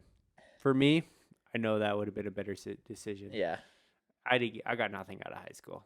Yeah. I was useless. yeah. So I kind of feel the same way at the time. It was like, I didn't get a diploma anyways, so like I don't know. yeah, It would have been worth it. yeah, Just get right into the trades. But the biggest thing was my parents probably wouldn't have supported me, so it wasn't even an option. Yeah. So yeah. With your race career, like kind of to elaborate on what Jared said, if we're just solely focusing on that, like what do you think you would have changed or something you would change now that could kind of help you get to The hindsight thing, yeah at this point, I wish I was way more savvy on social media. I have like a close group of friends and the local scene at the track who follow me on Instagram. That's it. Like 13-year-old kids have more followers than I do. I think 13-year-old kids have more followers And than all of I us. was told by reps that literally this makes a difference these days. How many Instagram followers you have? And for a bit, like I was anti-social media. Maybe that was probably a kicker. Yeah, that's. So I know it's like, I'm the same way. Like in the past couple months, I've deleted everything off. I've deleted every social media off my phone just because. yeah, well, I find I get distracted. Yeah, I get distracted. I put timers on it, so I get like 20 minutes on Instagram, 20 minutes on Twitter. That's all I allow myself for a day. But like, I find it just like, it makes me kind of anxious. I don't like it. Like, dictates your life a little bit. yeah, I Yeah, find I just like I look at all exactly. this You stuff. compare I'm like, yourself to I'll be honest. Sometimes it's hard to follow you guys because I see you guys are my close friends doing fun stuff, yeah, and I'm not there. It's tough sometimes. yeah, Yeah. totally get it. Sometimes it's easier to follow these like people that doing you don't know doing Yeah. these cool things, right? 'Cause You it get the seems like FOMO. something almost just a dream. Mm-hmm. Yeah. I think honestly, like with that being said, like I know that's maybe a tough subject because all of our careers comparative to each other have all gone different directions and our lives are all kind of in different directions too, Yeah. right? Like we're all in totally different places, but I mean, I think I feel that way too. Like even when I'm gone racing, I feel so disconnected from our friend group. Yeah, like, you see like us out on like a houseboat or Yeah, doing the exactly. bachelor like, party. it's- It goes both ways. Yeah, it's and vice versa. It's like, I mean, I also, not gonna lie, like I feel the resentment from Todd, even though like we used to be pretty tight, but that was just the thing. Like, went down different paths, Yeah.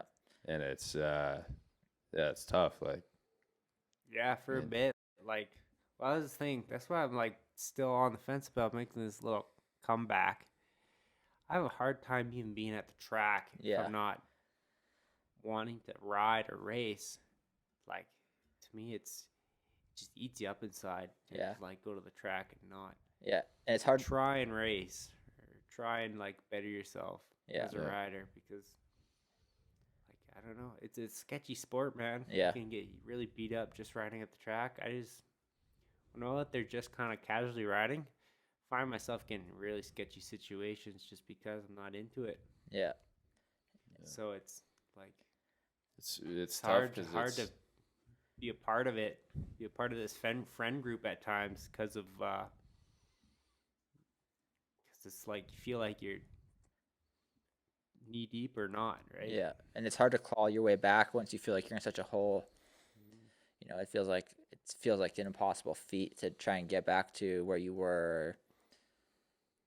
And you know, you look at other people's success and you can almost get bitter in a way. Yeah. And but I mean, it's something we're all learning as we go, right? Like as you grow, you learn that, you know, it doesn't help you to be bitter about the stuff, but it's a tough thing to manage. It's for tough, sure. yeah. Like, I know. I actually, honestly, I think about that stuff a lot because obviously we're all good friends and we get along, but it's like a pretty touchy situation too, because we all used to kind of compete against each other. We all grew up in the same era. We all started at different points, and it all worked out different ways. And honestly, it bugs me because I feel like that shit kind of puts Dampener on on our group of friendships. friends. Like, honestly, I feel a lot of the times, like, I feel resentment just because of how things panned out for me and the decisions I made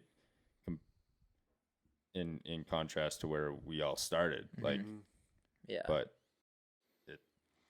I don't know, but it's like, aside from all that, like, you guys are still my best friends, and I mean, I always wanted it to stay that way. Like, Yeah, me too. yeah, but I know it sucks. Like, Yeah, it's hard to be competitors and friends at the same Yeah. time at times, right? Well, you look at the States, man. Like, teammates don't even talk to each other in rigs. Yeah. That's tough. Like, I don't know anything about that, but you see it all the time, right? Like, all these big team guys, they hate their teammates and stuff, and it's like huge conflict in the rigs and stuff because of it. Yeah. It's tough. Like, Really, and if Moto was involved, chances are maybe they wouldn't be great friends, but at least they could like hold a conversation and bullshit for a bit, right? Yeah. But it seems like the impression I get is a lot of these guys, like, they don't talk to their teammates at all. I don't know. Like like Tomac and Savaji, they hate. Like I don't know if they Yeah, hated. They just Martin didn't. They and didn't the even entire have a star team. Yeah, he was a parked out back apparently. Yeah, or Martin, when it was Martin and Webb on Star, that was some beef right there, and it sounds like it was like two separate teams. I don't know. Yeah. I even know, like, when Moff and I go train south, and now that, I mean, he's been in the 250 class for however many years, and we've been. It was fine then. Yeah, it was all good, gravy. Like, we're super tight, like best friends. And now he just moved up to the 450 class, and we were at club last winter, and it was Things just got like a little weird. a little weird. It like it's like a big or like a tough thing to manage, but what's also cool about that experience is that, like, we're still super tight friends, so it's like we learn how to manage that, or like we're kind of both learning how to manage that, where instead of like competing against each other, like, because that's just a natural thing when you're racing, it's like you can't help but get out of your head that it's like, I gotta beat these guys, instead of just focusing on like, how well can I do, given my talents. Yeah. And I mean, I know for myself, like that's been like a good learning curve for me, where I'm just, instead of trying to compare myself to him every day and what he has, or whether it's being on a big factory team or winning a championship or races or whatever, it's like, if I focus on that, I'm just going to ruin my friendship with him. Yeah. So it's like, I just got to focus on me. And if I focus on me the right way, then maybe I'll kick his ass. Yeah. So, And it's easy to say that going in too, right? Like, it's easy to say, like, before the season started, I'm sure you and Sean you just had the thought in your mind that you guys are going to go down there and you're going to be competitors now. It's easy to say, oh yeah, we won't let that get in the way, and we'll just we'll work to better each other, and we'll build off each other. And then you kind of get in this state, get in this situation, Yeah, and it's like, but then that kind of like leads you to grow and learn to realize that, being resentful or bitter towards someone else's success is not necessarily going to help you. It's probably only going to hold you back. Yeah. You have to kind of lift each other up at the same time. Yeah. It's a tough concept to wrap your head around, but Yeah. like, I know even me and you, like, I used to get maybe bitter when you had better results than me. We were in the same class. it's just I used to natural. it's just natural. I used to get like, upset. Maybe it fired me up a little bit in some ways, but to be resentful of that is only kind of a mental block. It's only kind of mental blocking me. It's only kind of getting in my own way. Yeah. It's that's a super hard thing to navigate. Yeah, and I mean, I think for me, like, I feel like I had a pretty good learning curve with that, where just like with having Sean as a gauge, whereas like I was constantly put on the spot because I was always training with somebody that was considerably better than me. And it's like I used him as I guess the carrot, but also it was a way for me to kind of like ground myself, to not to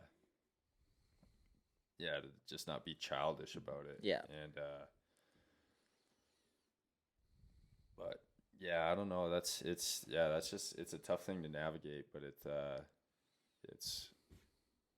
I don't know, that's a difficult one. But yeah, you definitely, if you let all that somebody else's results or talents consume you, you're just taking the focus away from yourself. Exactly. Yeah, exactly. That's like my whole thing about sometimes it's difficult to even follow you guys on social media, right?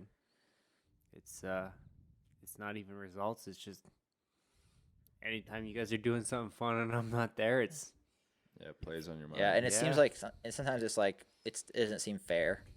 No. Yeah. And it's like, there's circumstances in this, and I feel the same way with, like, even like I can feel the same way about you doing this, and I'm out at work, right? Like, or anybody racing the series, I'm at work all week, and you guys are out racing the series.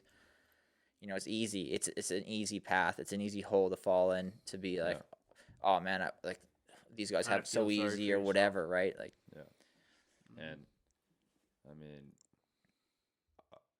I hate to be the one to say it, but it's like it's all based on decisions. Like, I made different decisions. I chose to bash heads with my dad a little bit longer than the next guy. I chose to just believe in the dream a little bit longer than the next guy. It's just, those are the decisions that I made. And at the time, a lot of the time, I felt like an idiot, where it's just like, man, I'm chasing this thing. My parents are still like fronting the bill. And it was tough. Like, tough on for me, it was just tough on a relationship with my old man that is still, to this day, like, it's building, but it's still on a pretty unstable foundation. But those are just the decisions I made because I believed in myself. Obviously, my dad believed in me and my mom and stuff. But looking back at the time, like, I mean, I just felt like those were the right decisions, even though when you see everyone around you, like all my friends I went to high school with, getting homes, getting married, even yourself, like, like it's goes vice versa. I feel the same way. I feel like in ways I'm like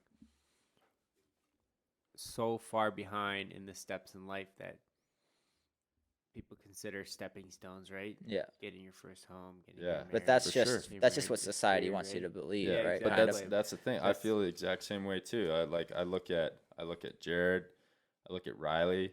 I'm like, dang, like these guys are like Jared's on already their way. married. He's probably well on his way to thinking about having children. Riley's well on his way to thinking about marrying Tamala. They both got homes. They got careers. And I'm here still chasing a dream for an unknown paycheck in sight. Yeah. Yeah. And probably vice versa. They're looking at me being like, oh, man, he's so lucky. But Yeah.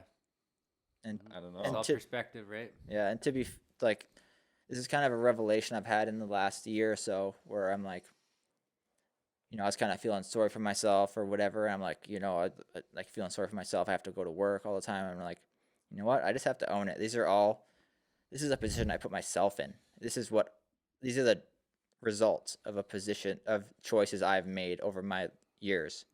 So I have no one else to blame but myself. Yeah. And it's not no one else but me. Like, you can't pawn it off on anyone else. Like, these are your choices. You have the choices. Yeah. And it's up to you to change those choices if you're not happy with it or whatever it might be. Yeah, and I guess like this is just my perspective, but with you saying that, like, I feel like that's kind of brought you to a point where you're like, all right, I've accepted that those were the choices I made, but like I'm not done with this goal. Yeah. Or these are the things I have to check off my list before I make that next step in life, kind of thing. Like, And the first step is just accepting that you've made these choices for yourself, and no one else put you in this situation but yourself. yeah, So that's how you change. Yeah, and I feel like we're in a situation where, with motocross being like pipe dream kind of career, dream idea, childhood dream, but close enough it's in sight, but you still have another life that you gotta build up, because like moto can fall apart right in front of you. Yeah. And if you haven't put the steps in to build a life around the rest of you, like, it's tough. Like, you hear about pros in the States that have a wreck, lose a ride. It's really hard on them, right? They don't have 'Cause anything in to the fall back States, on or anything. Yeah, you're like raised from, especially these days, it sounds like raised from 60s on up to be a moto guy, right? yeah, That's all you got. It's tough. Like, other than moto, I got like all my little handyman shit, which I'm not in love with, but it is things I'm good at, right? These are skills I have, Yeah. and they are something to fall back on, which I don't know. Like, when you're getting raised, it's hard to hear it from your parents to go to school and stuff, to have your fallback, especially. Like, I don't know how I feel about mine going to high school. Got to get your high school diploma and then possibly get a degree in something, right? Which, for me, I don't think that was ever in the deck of cards. But older on now, realizing that you don't need a career, but you need a life away from moto. Yes. yeah. You gotta hone yourself in some other way. need either friends, whatever it is, right? Another hobby, kind of something to fall back on. Doesn't have to be a career, but you have to have something else to fall back on. Yeah. So, Especially I in think Canadian there's moto. even guys like still racing to this day.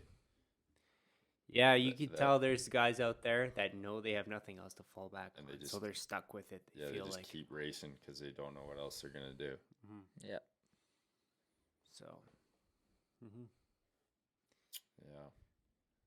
All right, Sounds like a nice ender. Yeah. I Yeah, think that we was should wrap good. this up. That was awesome. I feel like we need a group hug. Yeah, I was just thinking the same thing. Yeah. Yeah. Anything to None add, of Chris? Bob's got any video for probably the last 10 minutes. What's that? Oh, really? None of the Honestly- Not even that one? Honestly, it Ah, might. Honestly, it might be kind of cool just to have a black screen for another 10 minutes Yeah. of just. Well, even just if you added the Batman. audio, add to the yeah, audio. I think It's so. fine. I Play a feel little like bottle cliche video while it's I feel like if maybe we are able to pump the Apple side of things more, then Yeah, no, I think they're It's definitely several. get more views, more downloads on the Apple. Oh, really?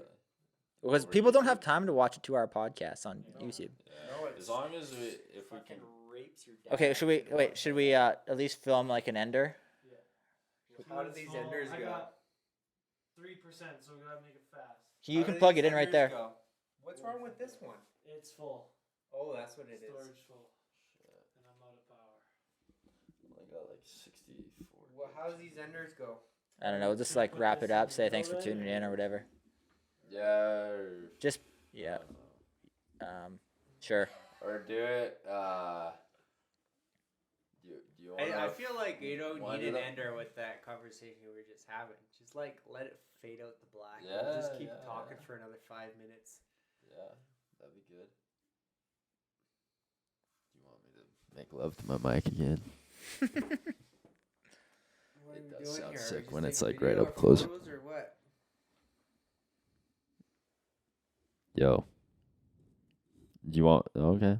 You want me to say something? I'll say something. On the possum hole. The possum hole.